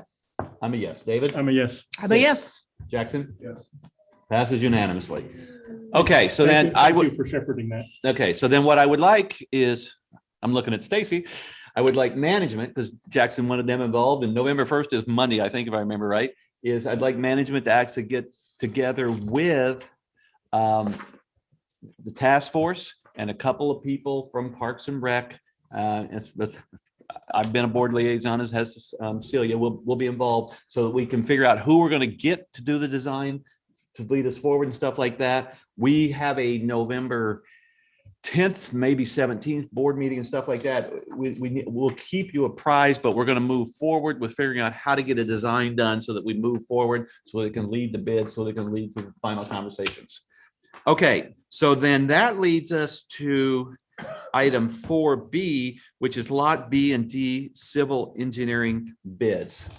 And again, on this particular item, again, Adam Parrish, Dury Moyer, the board and everybody was involved. We sent a letter out to 3 firms. We went with Hanson Walter, who we've used before. We asked Albert Riddle for a few suggestions, and we asked who was the other guy? I'm drawing a blank.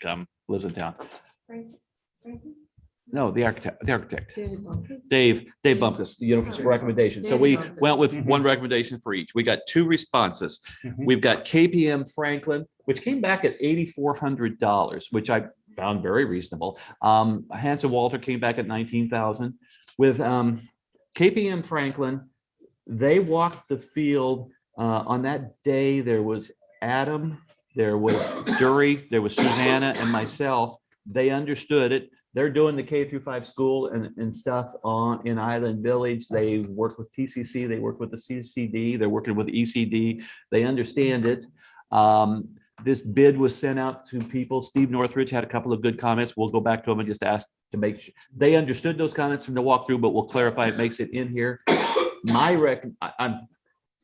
We either go with the 8,400 or the 19,000. Do we want to go with? I move to approve KPM Franklin as the bid for the engineering. Can I have a second? I'll second. Celia seconds. Do we have any board comment? Yeah, this is David Nason. I have a question just in the concept plan. When they talk about proposed drainage, parking, building and facilities, does that mean building options? Like if we wanted to put a shade structure here, that would be reasonable. Or if we wanted to put basketball courts here, can't do that because of X or Y. I mean, are they looking at options? When we what does that mean? When we walked it with them, we said that that there have been conversations around everything from a community center to a basketball court, to a pickleball court, to a parking lot. And we said, if you're going to do these different things, what does it mean when you talk about lot B and D? We have walked behind B, we walked the retention lot, we showed them behind the dog park and everything else. We said, is there ways to shave that off, expand that buildable area and stuff like that? So, looking at options, because it's not like, it's not a specific answer of what they're going to be doing. I mean, we'll clarify it a little, and then Susanna and I can even talk to them. But as long as they're looking at options, like what might be doable or not doable, this is what we're getting. Yeah, that's and they're not doing core samples. I read that in here. This is Jackson. We have used Hanson Walter a number of times. They are a highly reputable company. However, Hanson Walter did the engineering on the ball fields, on the recreation fields. They have done projects that, if I'm being perfectly honest, I'm less than thrilled about. And I was struck by the fact that they sent their letter to the former manager, executive director of Celebration. They basically took the same letter that they used back 6 months ago, and they just updated a couple of things. And to me, that just demonstrates a lack of attention to the detail that I think this kind of a project requires. I think that KPM Franklin comes to us with good recommendations, good references. There's a huge difference in the bid amount, but I frankly think it's time to get a new set of faces in there looking at this space. Agreed. And giving us a fresh perspective. And they were eager, they were excited. They were eager. About the project. Roughly 30 to 45 days to do it once we employ them. So we do that next week. Call the vote. Yes or no? Yes. Cindy? Yes. David? Yes. I'm a yes. Celia? Yes. Okay, that one is done. So we're moving forward with B and D. The next item, the last item I want to discuss in this sports type stuff is the lawn sports development plan. Bounce us down, Patrick, to the design for the fields. Because and Celia has been working with the sports group. I mean, you've read the other stuff, but Celia, walk them through these next 2 pages, kind of the big picture of what's being proposed here. Okay, so that picture is a big aerial shot of where Heritage Spring Park Pool is. And the diagram that the task force has put together is on the left. They're not taking up all of the park. They are taking up About 2/3, 75%. yeah, about 2/3 of it. They want 40,000 square feet. yeah. So what you, Here, the yeah, total area is 39,420 square feet. They're not taking all of that. so just so for clarity, and then I'll go to you, Jackson, is back there. So if you think about the pool, you can see the pool to the right, you can see the building. If you're familiar with Heritage Hall, when you go out the back there, you have that little concrete area with the picnic tables and stuff like that. This is the area back behind that. So the proposal for the Croquet and other sports facilities is at the back of that. And actually, Celia, walk us through the next slide too, and then we'll take board comments. Okay. Next slide. That's all right. And can you Okay, blow that so one up a this little? is- This is the proposal. the drawing that, I'm not sure if anybody from the task force is on this call. So. No, you do the speaking. Go ahead. Okay, so they presented this to the Recreation Committee last night. They've done a lot of work. We've met a lot. And who with met? Dave, me as being the board liaison for the task force. Dury. Dory Moyer for being the recreation liaison. We met with Albert Riddle, who gave us a quote on a proposal for the landscape architectural design. They want to do the 4 croquet courts. They don't want to just do croquet. This is for lawn sports. They want to bring this community together, multi-generation. The croquet courts would probably be utilized by the adults. They have bocce, they have shuffleboard, they have a putting green that they thought would be really great for people who just want to bring their children to hit a couple of golf balls instead of going to the golf course. They would like Albert to do the design. They thought about doing it at East Lawn, but it just doesn't work because there's no bathrooms at East Lawn down. I think that's Green Square. This is perfect because there are the restrooms there. There's a covered shade structure there. They're going to work. We also met with Nikki about the Montessori school, about the summer breakout program, and how we can incorporate using not the croquet part, but the sports, the other lawn sports, and get everybody interacted with each other and maybe do something with the recreation, maybe once a month, give lessons. But they have said that they see down the road that 50 players is going to turn into 200 players. Yeah.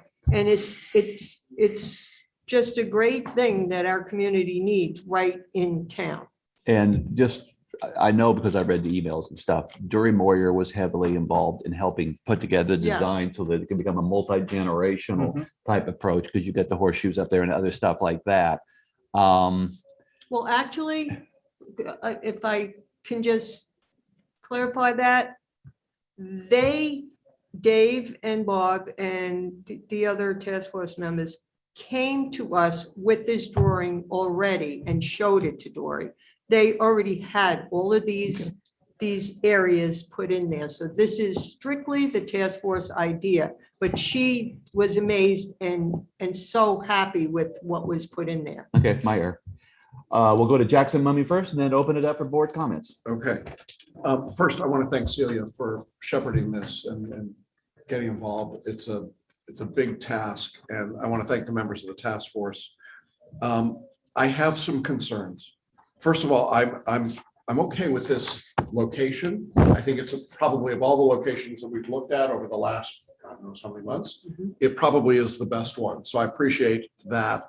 I think it would be good.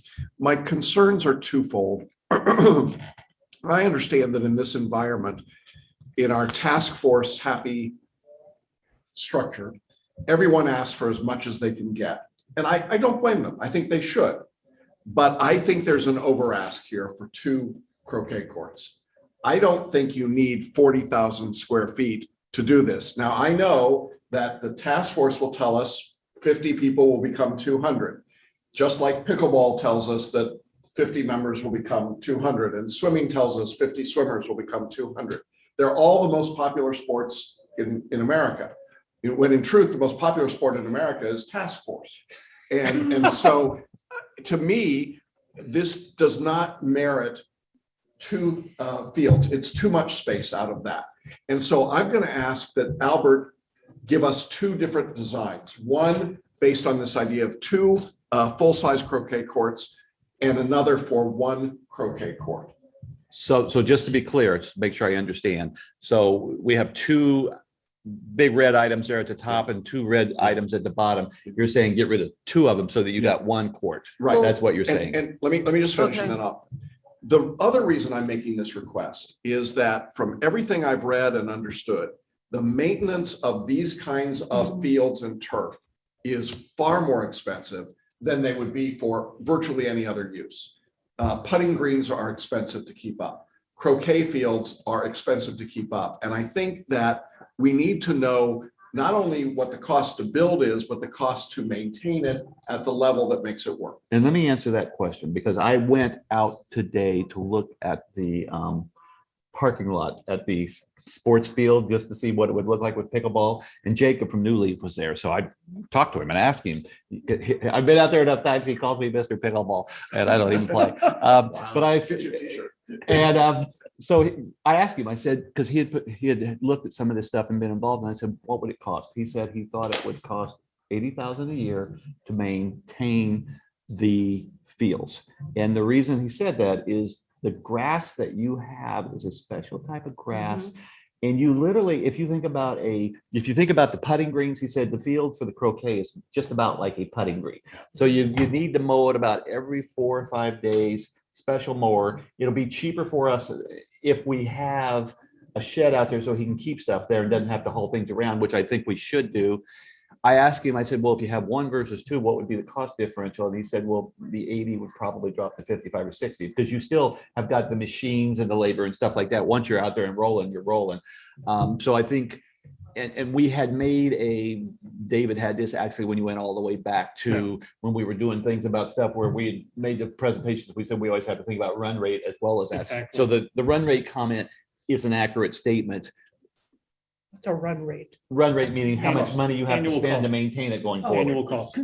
So that's the answer to your question. Yeah. Go ahead. Okay, you can go ahead. All right, so we asked Dave last night at the rec meeting, I don't know if you were here or you had left, because they brought up, well, what would it be if you just, how many people can play at one time on one field? And he said maybe 7 or 8. I'm not sure if you had left. I've never heard. I don't know if anybody is on the call, because they asked me. I don't know if thought it was anybody 6, is but- on the call, Yeah. but they sent me a picture tonight. There's like, at one time, when there is a group, there's 30 to 35 people playing croquet. They were over 12. You want to talk about it? I am muted. Yes, this is Dave Phillips, 1105 That's Blaze Street, Lawn Sports Task Force. Yes, the maximum number of people at any given time is 8 people on a croquet court. And I think Celia was referring to a little bit of a croquet event we had this evening on a very teeny tiny court. And we had 32 to approximately 32 people out there.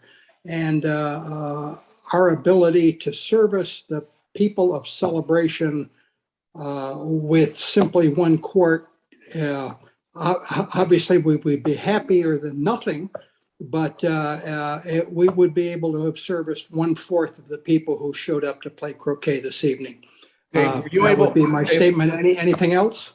David, this is Jackson Mummy. Were you able to Yes, sir. allow all 32 of those people to play croquet tonight? Pardon me? Were all 32 of those people able to play croquet, or did they leave? No, some people left. I can tell you personally, I did not get an opportunity to play. The person sitting to the right of me at this moment, Bob Sublett, who's also on the Lawn Sports Task Force, did not get to play.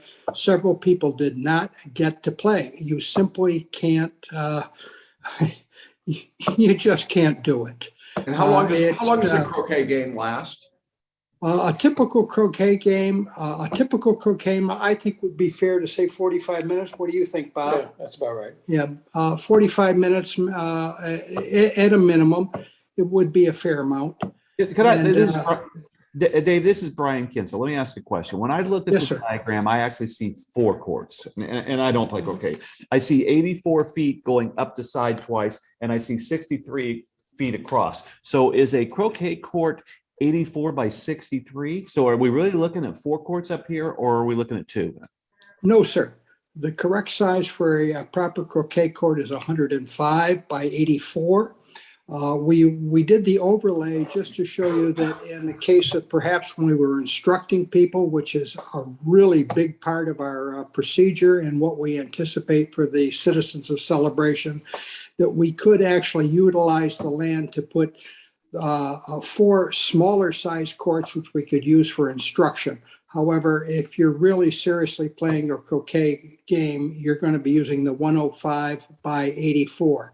The only thing that I can say, it's like asking people to play a football game on a 75-yard football field. That would be the difference. Okay, thank you. David, Cindy, comments? Well, now I have a question. And this, I guess, is for Dave. So as a kid, I played croquet in my backyard. And depending on how long the grass was, the ball moved faster or slower. Would you have any appetite for using a different type of grass that wouldn't be maybe as high maintenance and maybe costly? Because $80,000 a year is a lot of money to maintain those 4 fields, 2 fields or 4 fields. I know you guys, play the profession, because we talked about that. You play the professional kind where the wickets are a little bit narrower and all that kind of stuff. What do you think? Is there, maybe this is a championship course? Is there some kind of a surface that you could play on that maybe wouldn't cost quite as much to maintain? Well, thank you for your question. And it's a terrific question. Thank you. First, let me say playing backyard croquet is like playing basketball in your driveway versus playing basketball at the Amway Center. Okay. Okay. There's a huge difference. The ability for us to use a lesser size court, it's obviously there. It's just not the same. And I think virtually anybody that you speak to about any sport is going to say, hey, we really would like to be able to play in the type of stuff where we can be competitive. I would like to bring to the attention that in a typical situation right now, the celebration is paying about $20,000 to $25,000 for in maintenance fees for an equal size space as it is right now. So I think it would only be fair for you to realize that as you look at a particular number, that number is to maintain an absolutely credible croquet type court, and you need to subtract what would it normally cost you just to keep the stuff from looking like basically an athletic field. Okay, thank you very much. Yeah. David? Yeah, so a couple questions here. Yes, sir. This is very helpful, Celia, for helping to shepherd this through. And it's good to see in this general design that there is a covered area. And I know Brian mentioned something about storage. I also think about, I don't know if the task force looked at storage for croquet equipment. So there may be storage with 2 different parts on it, one for the landscape crew. So, but tonight's decision is really about whether to move forward and what instruction to give to, should we approve A design bid, the Bill. design bid for Fig and Vine. So this is really a design bid, not a design build bid. Right. So it's a design bid, and then should we approve that design, or as I think Jackson said, maybe there's 2 designs, part of that with Albert. And then we can say, okay, we like this, we approve this, and now we're going to move forward to get a bid for construction, at which time we say, okay, here's what the one-time cost is. Here might be and when we think of the artificial turf, we think that's got an 8 to 10 year shelf life. So that's a replacement. So is there a replacement of turf? And then what's the annual upkeep? And then we have a real decision that it's going to cost X $100,000 one time. Here's what we put into our reserve study for the future, and here's our annual costs. And then we make a decision, and I think it ties into your thing, might there be different turf Okay, options? so then, if I remember right, and Jackson, correct me if I'm wrong, you made a motion that we proceed with the design from Albert Riddle, but we do it with both 1 field and 2 fields so that we could compare the 2. That's correct. And did we have a second? You seconded it? Nope. Dave? I'll second. Okay, David I seconded thought you that. had, but is this design would include the other items? I The would- horseshoes, I mean, it's Yeah, a gonna whole be- It's package. gonna be as laid out here. Albert has this. Okay, and so when we get to an actual bid process, we may say, what does it cost to add horseshoes? Or if you take it out, then it just becomes. I think you probably do the whole area because you're gonna need it if somebody's playing, that their kids can play. Well, yeah, you do the But I- whole. Well, and even if somebody's waiting to play croquet, can they do could do that. something else. Good. You know? Okay, Okay, good. I'm gonna call the vote. Jackson? Yes. Cindy? Yes. David? Yes. I'm a yes. Celia? Yes. Okay, this one will also go to management. Then we want management with the task force. Celia, you'll still be our point person. We'll give instructions to Albert on how we want to proceed with the two designs so that we can move forward with a goal to another board conversation leading to going to get the bids. Fair enough? Yep. Good. Okay, so that takes item 5 off the table. Item number 6 is a motion to approve the installation of a key card access at the CCFC amenity building by CGS Communication in the amount of $15,836 capital funding expenditures. So moved. Can I have a second? Second. David's the second. And Susanna, can you walk us through the big picture here? Yes, so this was something that was raised previously and discussed at a board meeting. The Recreation Committee discussed an 8-panel card reader at the complex. They approved it on September 7th. They recommended it for restrooms and a storage unit at the moment at the complex. They did talk about the concession room and meeting room too, but after talking with Patrick, they didn't think it was necessary, maybe saving the rest of it for new amenities at the CCFC. Patrick can talk more about this. He's gotten the quote. But I can tell you that typically something over 10,000, we would get 3 bids. We did try to get other companies. There's not a lot of companies that do this work. This is the only company that could be found. So that's why there's only 1 bid on this And there are existing vendor for the key scan. Yes. Right. Correct. The There current one. existing vendor, and just to clarify on that aspect, their key scan is the software that So we this is utilize. the same card that I would use to go to a pool and stuff Correct. like that, right? It's correct. It's using the same vendor and the same local vendor to upgrade our facilities. And just to clarify again, we talked at one point about doing a access gate. Right. And we decided against that because of the connectivity issues for the internet. You'd have to set up a new relay and router. So this is not that gate. This is literally just at the complex itself at the building. And the Recreation Committee looked at it. I think this was their recommendation to approve. So the 2 bathrooms would be accessible to the public and you would have the 3 To storage the closets. to the residents with To the the key card. residents, and the 3 storage closets would only be management that could get in those because it would be just like we normally do. Right, and we can create a level of access for our program partners to get their storage. Okay, I like that. Yeah, You know, yeah, their storage got it. equipment. So I just want to say something, going back, and I know, so it's in my head. That would be something similar to having access for lawn sports at Spring Park.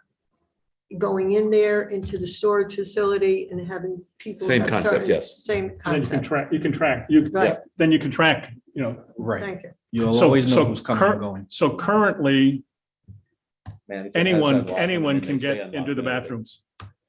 If they're unlocked.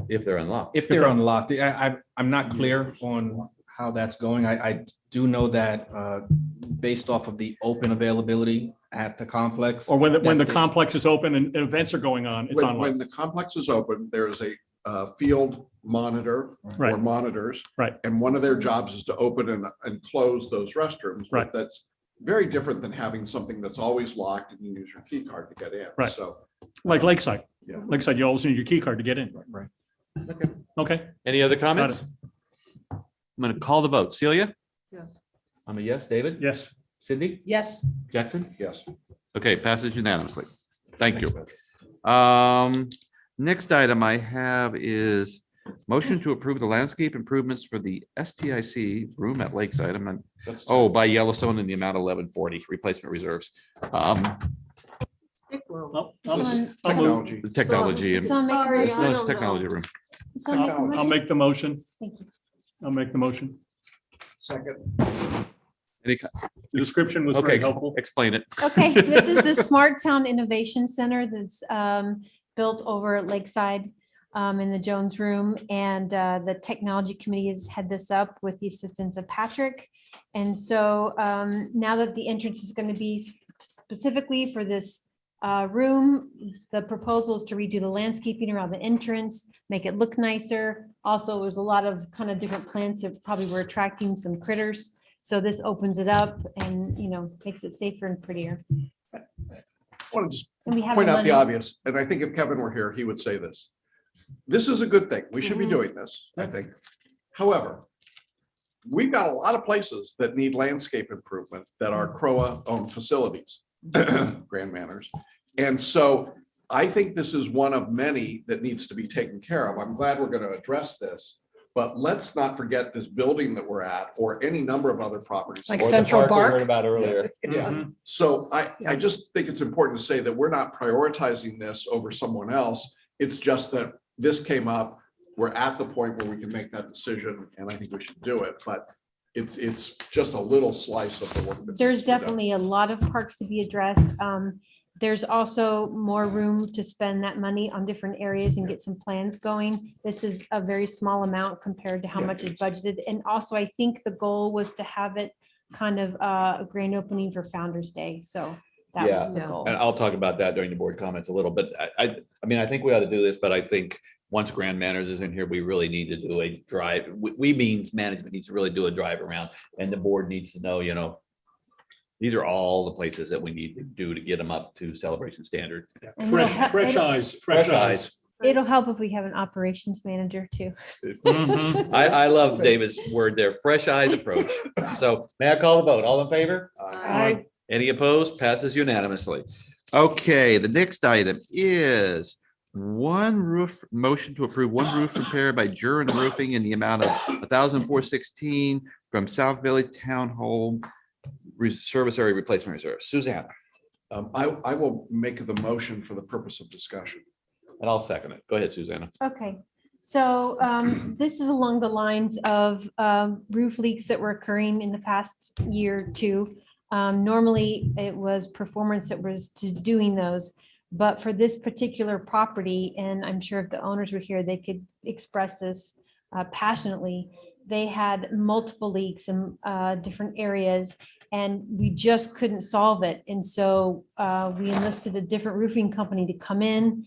They did a lot of, you could see by the invoice, very detailed, Jackson, about what they did. There's also pictures. But it was in 2020. Yes, so for I some don't- reason, I'm lost about that. they just sent us the bill. It got lost in the mail. Yeah. Oh. We just received it.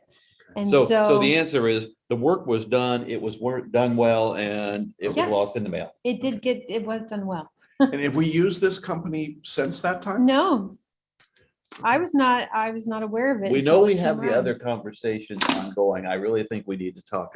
I think that's a valuable conversation, but that's the thought that crossed my mind Yes. as we go forward. Okay, I'm And- good, thank you. Call the vote. All in favor? Aye. Any opposed? Passes unanimously. Okay, I honestly don't know what 9 is, but it's a motion to approve the town hall light post replacement by Frontier Temporary light Lighting posts. in the amounting of $12,607.23 operating expenditure. Motion? So moved. Second? Second. Done. Okay. Suzanne? So this past year, early spring, I believe, is 3 light poles in the town hall parking lot got knocked down by vehicles. In the back here? Yep. JR, what were you doing? It was late. Or So early. we did have this company come out. They replaced the poles. Since then, only one of the vendors was identified of the different ones that knocked it down, and they did reimburse for one light pole.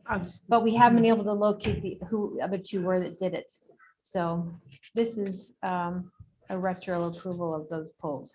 And why is it that it's not part of our replacement reserves? Why wouldn't we have something like Yeah, an electric fixture, a light pole? Isn't that normally something goes into? replacement because reserves? I looked in the reserve, it's all building. It's not parking lot. So even Lakeside parking lot is not in our replacement reserve? I didn't see it, but Wow. I can go back and. Because look we it up. own that too. Can we ask to have that considered this summer when they come back out? I mean, it strikes me as something we ought to be Yeah. doing, right? I mean, Add it, Susanna. Right. Whatever we own should be I part, would think, right? I because mean, asphalt wears out and Mhm, lights, speed bumps Wear wear out. out and yeah. mhm. Okay. Any other comments? Call the vote. All in favor? Aye. Any opposed? Okay, that one passes. Let's go to item 10. Motion to approve the Artisan Park 2020 Subcommittee resolutions. Yeah, this is a little weird, right? These resolutions aren't due yet. And I'm not trying to block them because God knows there are enough people in Artisan that are mad at me. But I don't quite understand if Jerry Barr is on the call, I'd love to hear from him about why it was important to do these now, because they don't actually become effective until 2022. So why are we dealing with them today? That's really my question. I can answer that if he's not on the call. Okay. I'm on the call. Okay, Jerry, I'm Go ahead, here. Jerry. is there a motion? All right, the first thing is that our annual meeting is December 2nd. We were in the election period now. We have no election because we had 2 slots and 2 people have applied. So Janine Brand and Nicholas Thompson will be the replacement committee members. Last year, we had these resolutions. We had to have them redone any number of times. And we just wanted to be ahead of the game. So once the new committee is seated, we can send out information regarding our subcommittees, which are working very well. Also, in terms of the changeover to Grand Manners, we at Artisan Park were unsure. Maybe there will be there could have been some kind of glitches or something. And then our subcommittee resolutions would have been put back for any number of months because of administrative issues. So that's why we sent them up now. We had Tom Slayton review them. And Jackson, that's the answer to the question. Okay. All right, can someone make the motion, please? David or? I'll make the motion Can I to have a s- approve the 4 subcommittee resolution. I think it's 4. Can I have a second? I'll second. Cindy seconds. Any other board comments? I mean, I'm gonna vote for it. I just think it's kind of not necessary. There's no glitches here. It doesn't affect any of that. And when the committees are formed, we have the same responsibility that we always have, which is to review the members of the committee. I don't see any changes in these resolutions. Am I correct, Jerry? Nothing changed? That is correct. So for that reason, I'm willing to approve it, but we don't do this anywhere else. And I think this is a bit of overreach, but okay. All right, call the vote. All in favor? Aye. Any opposed? Passes unanimously. Thank All you. right, you're welcome. Now we have, Susanna, help me. How many are we approving? Motion to approve 15. blank, 16, 15. 15 non-compliance items. So moved. Second. Any comments? Call the vote. All in favor? Aye. I know she gave it to me. I don't lost it. Okay. Passes. Okay. Motion to approve 3 conversion to specific assessments. So moved. Can I have a second? Second. Perfect. Why Any don't I- comments? Yeah, why don't I remember 1201, this POTS? Whoa. What do you want? You didn't finish. Out of the room, Cindy. That was Mrs. Swisher, by the way. Yeah, you were trying to identify. Protocol works after being the record keeper. of about 500 board meetings. Go ahead with your question, Cindy. I'm so sorry. No, that's all right. Proceed. Number 2. Yep. How did I miss discussions on, is Jessica still on? Yes. How did I miss discussions on these pots? Jessica? You're on mute, Jessica. Or we can't hear you anyway. We can see you. Jessica? She's No, we trying. can't hear her. Jessica? She could walk across. Yeah, come into the room, Jessica. It's okay. She's like, darn it, I was trying. Walk into the room. Here she Here she comes. She's goes. coming.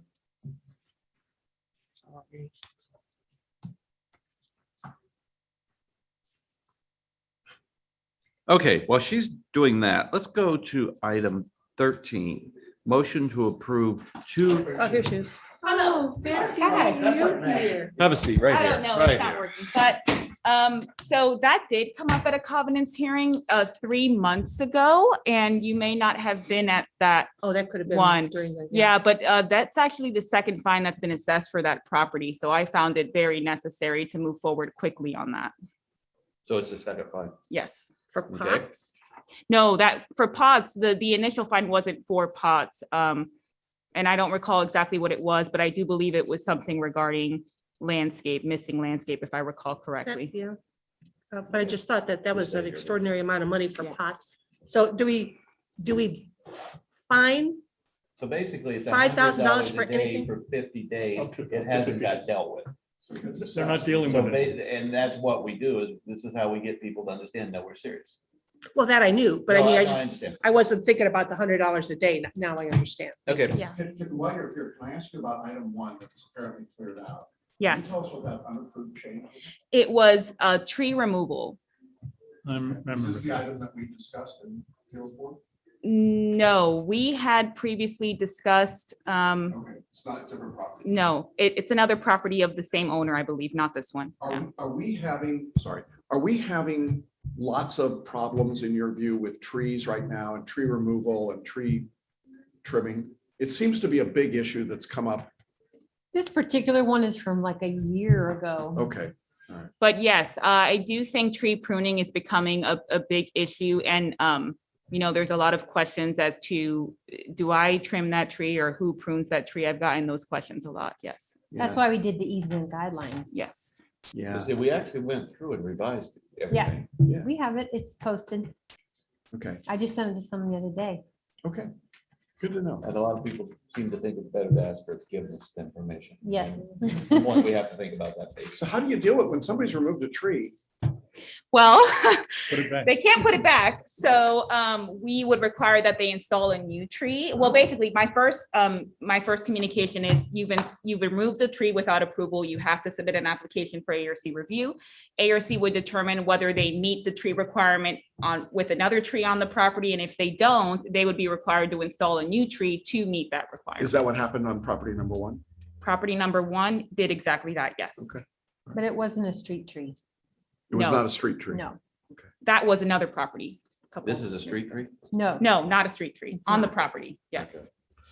Okay. It'll probably come back to us, so let's approve it. Okay. All in favor? Aye. Aye. Any opposed?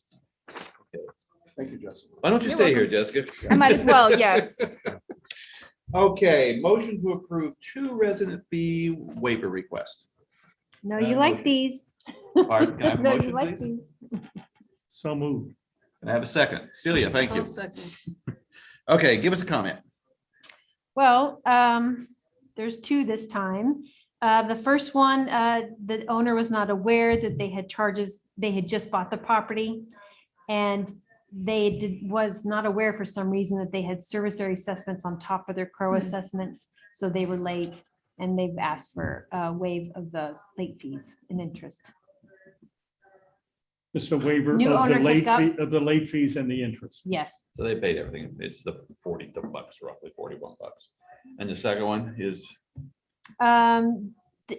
Apparently they had set up some recurring payments and thought it went through, so they kind of went on with their life, and then turned out it didn't go through like they thought. So then all of a sudden they realized that they had late payments, and they fixed it, and now they're asking. so they for- both had 0. Yeah. Okay. Okay. Call, any board comments? Call the vote. All in favor? Aye. Any opposed? Passes unanimously. Okay, let's go to the last item, which is motion to approve 1 legal Payment plan. payment request. Is We this had the this one we looked before. at last didn't we? meeting? This is the one we Remember this. pushed. We tabled it, yeah. So Can you what's explain changed? this? Yes, when we go ahead, are you gonna make a motion? Somebody make the motion.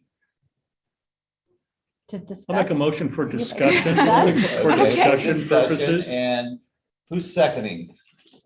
I'll second. Celia seconds. Okay. Okay.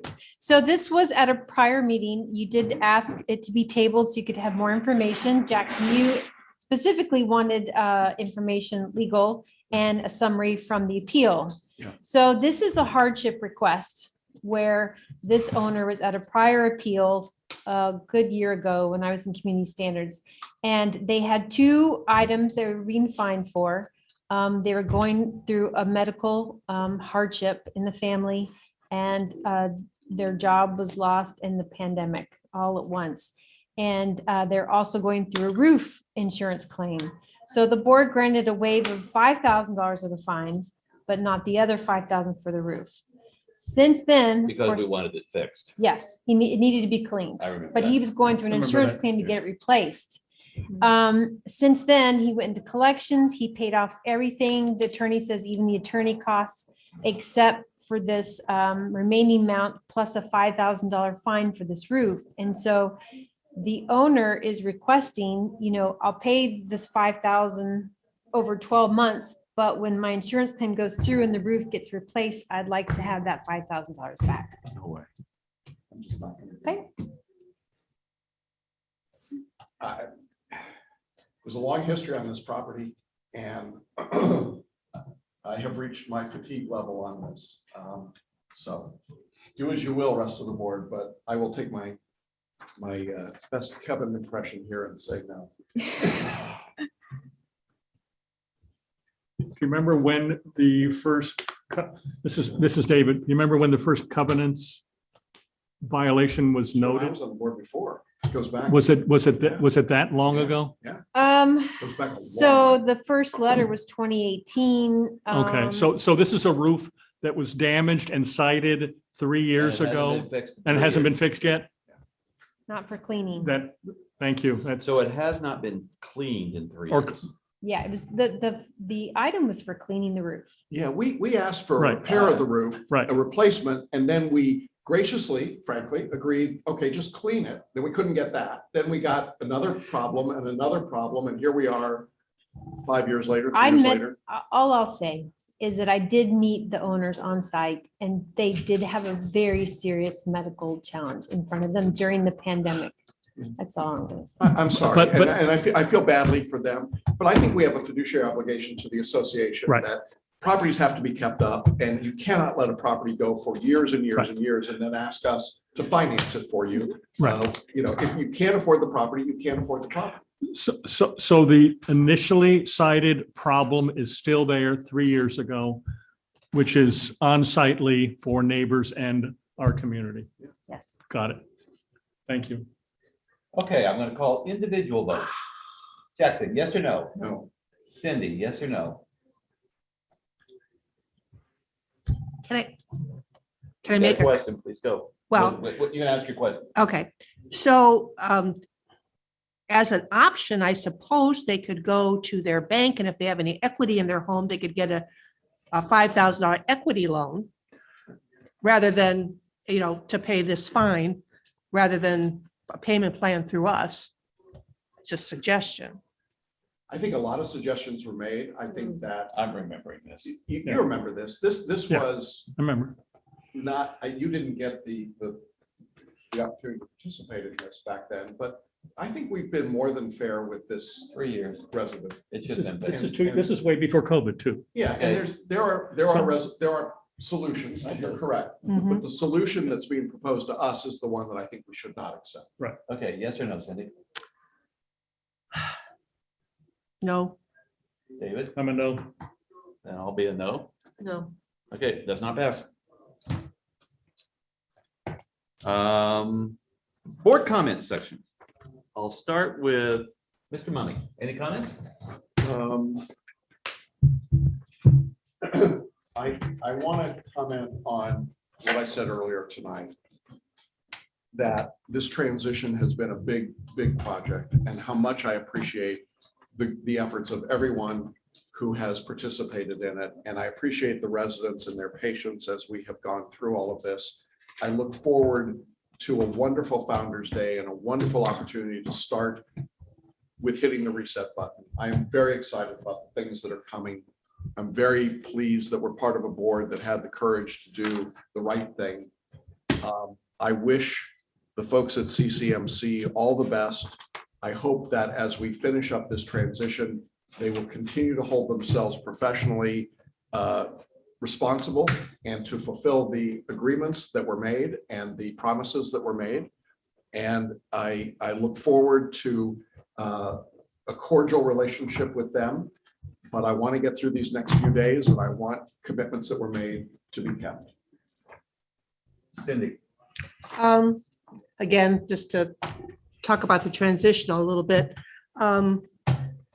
As Jackson mentioned earlier, he was asking residents for a little bit of grace. With any, and I worked at a bank, so I went through 5 mergers, and it's kind of the same thing, only different. You know, one day you're operating under this way, and the next day you're operating in something completely different. But, you know, there are going to be little burps and misses and stuff like that. But I ask if you'd be like, you know, a little patient. If there is an issue, like I understand that somebody went and tried to sign up for an ACH payment and they live in a condo and there was trash, you know, attached to it. Okay, you know, just let us know and we'll fix it. If you tried to call Grand Manners today to fix it, that's not going to happen because they don't actually start work until Monday. So, and that being said, Monday's going to be a very busy day here. So if you do have an issue like that, if you could wait till maybe midweek to call or ask about it, because I can tell you that I know they're being trained and everything, but it's just a whole new ball game when you go with a different company. They're going to get through it. They're going to fix things. You know, please, you know, as Jackson said earlier, things are not going to get solved on social media. If you have an issue, you know, wait until midweek next week, and I'm sure it'll get resolved for you. Thank you. David?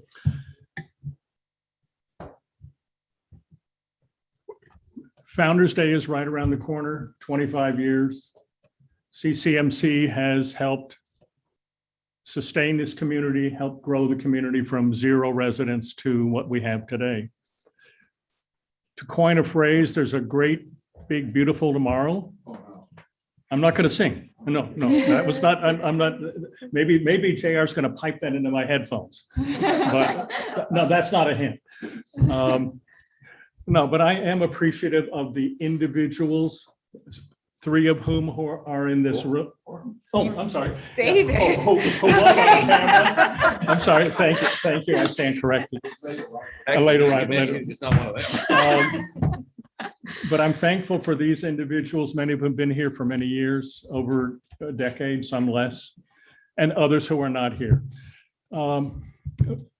So I am very, very excited about the transition with the great work and the forward thinking of our charter task force with mandating an RFP process at this point in time, the work of the RFP committee that brought us to here, the work of this board and some of our predecessors who on the board who helped shepherd that and do all that labor, and then taking the leap.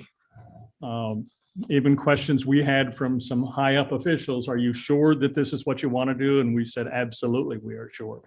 I am with the other lone individual who is here, Stacy, who is here representing Grand Manners physically, and probably Amber still online, and who knows who else.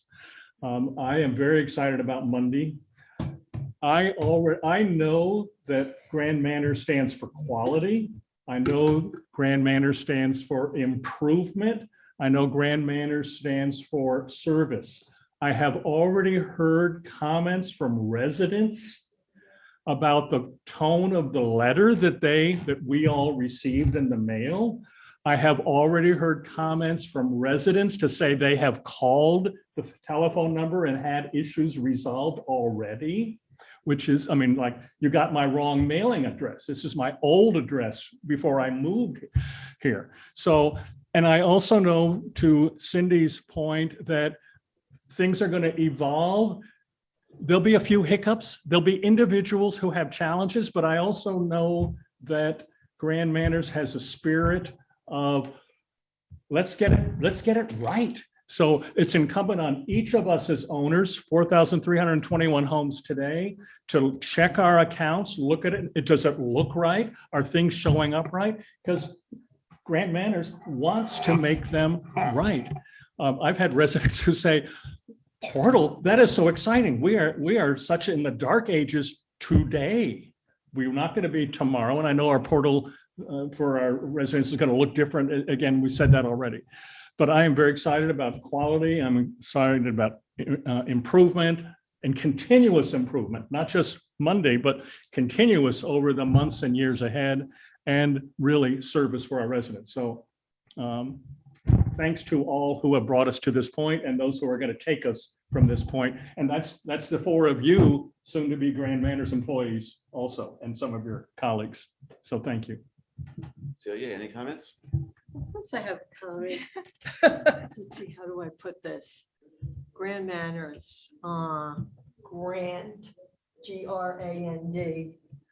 And what's the other name they go by? Real Managed. Real, REAL. That's what they are. And moving forward, I'm sorry. I am so excited as a resident, besides a board member, being a board member.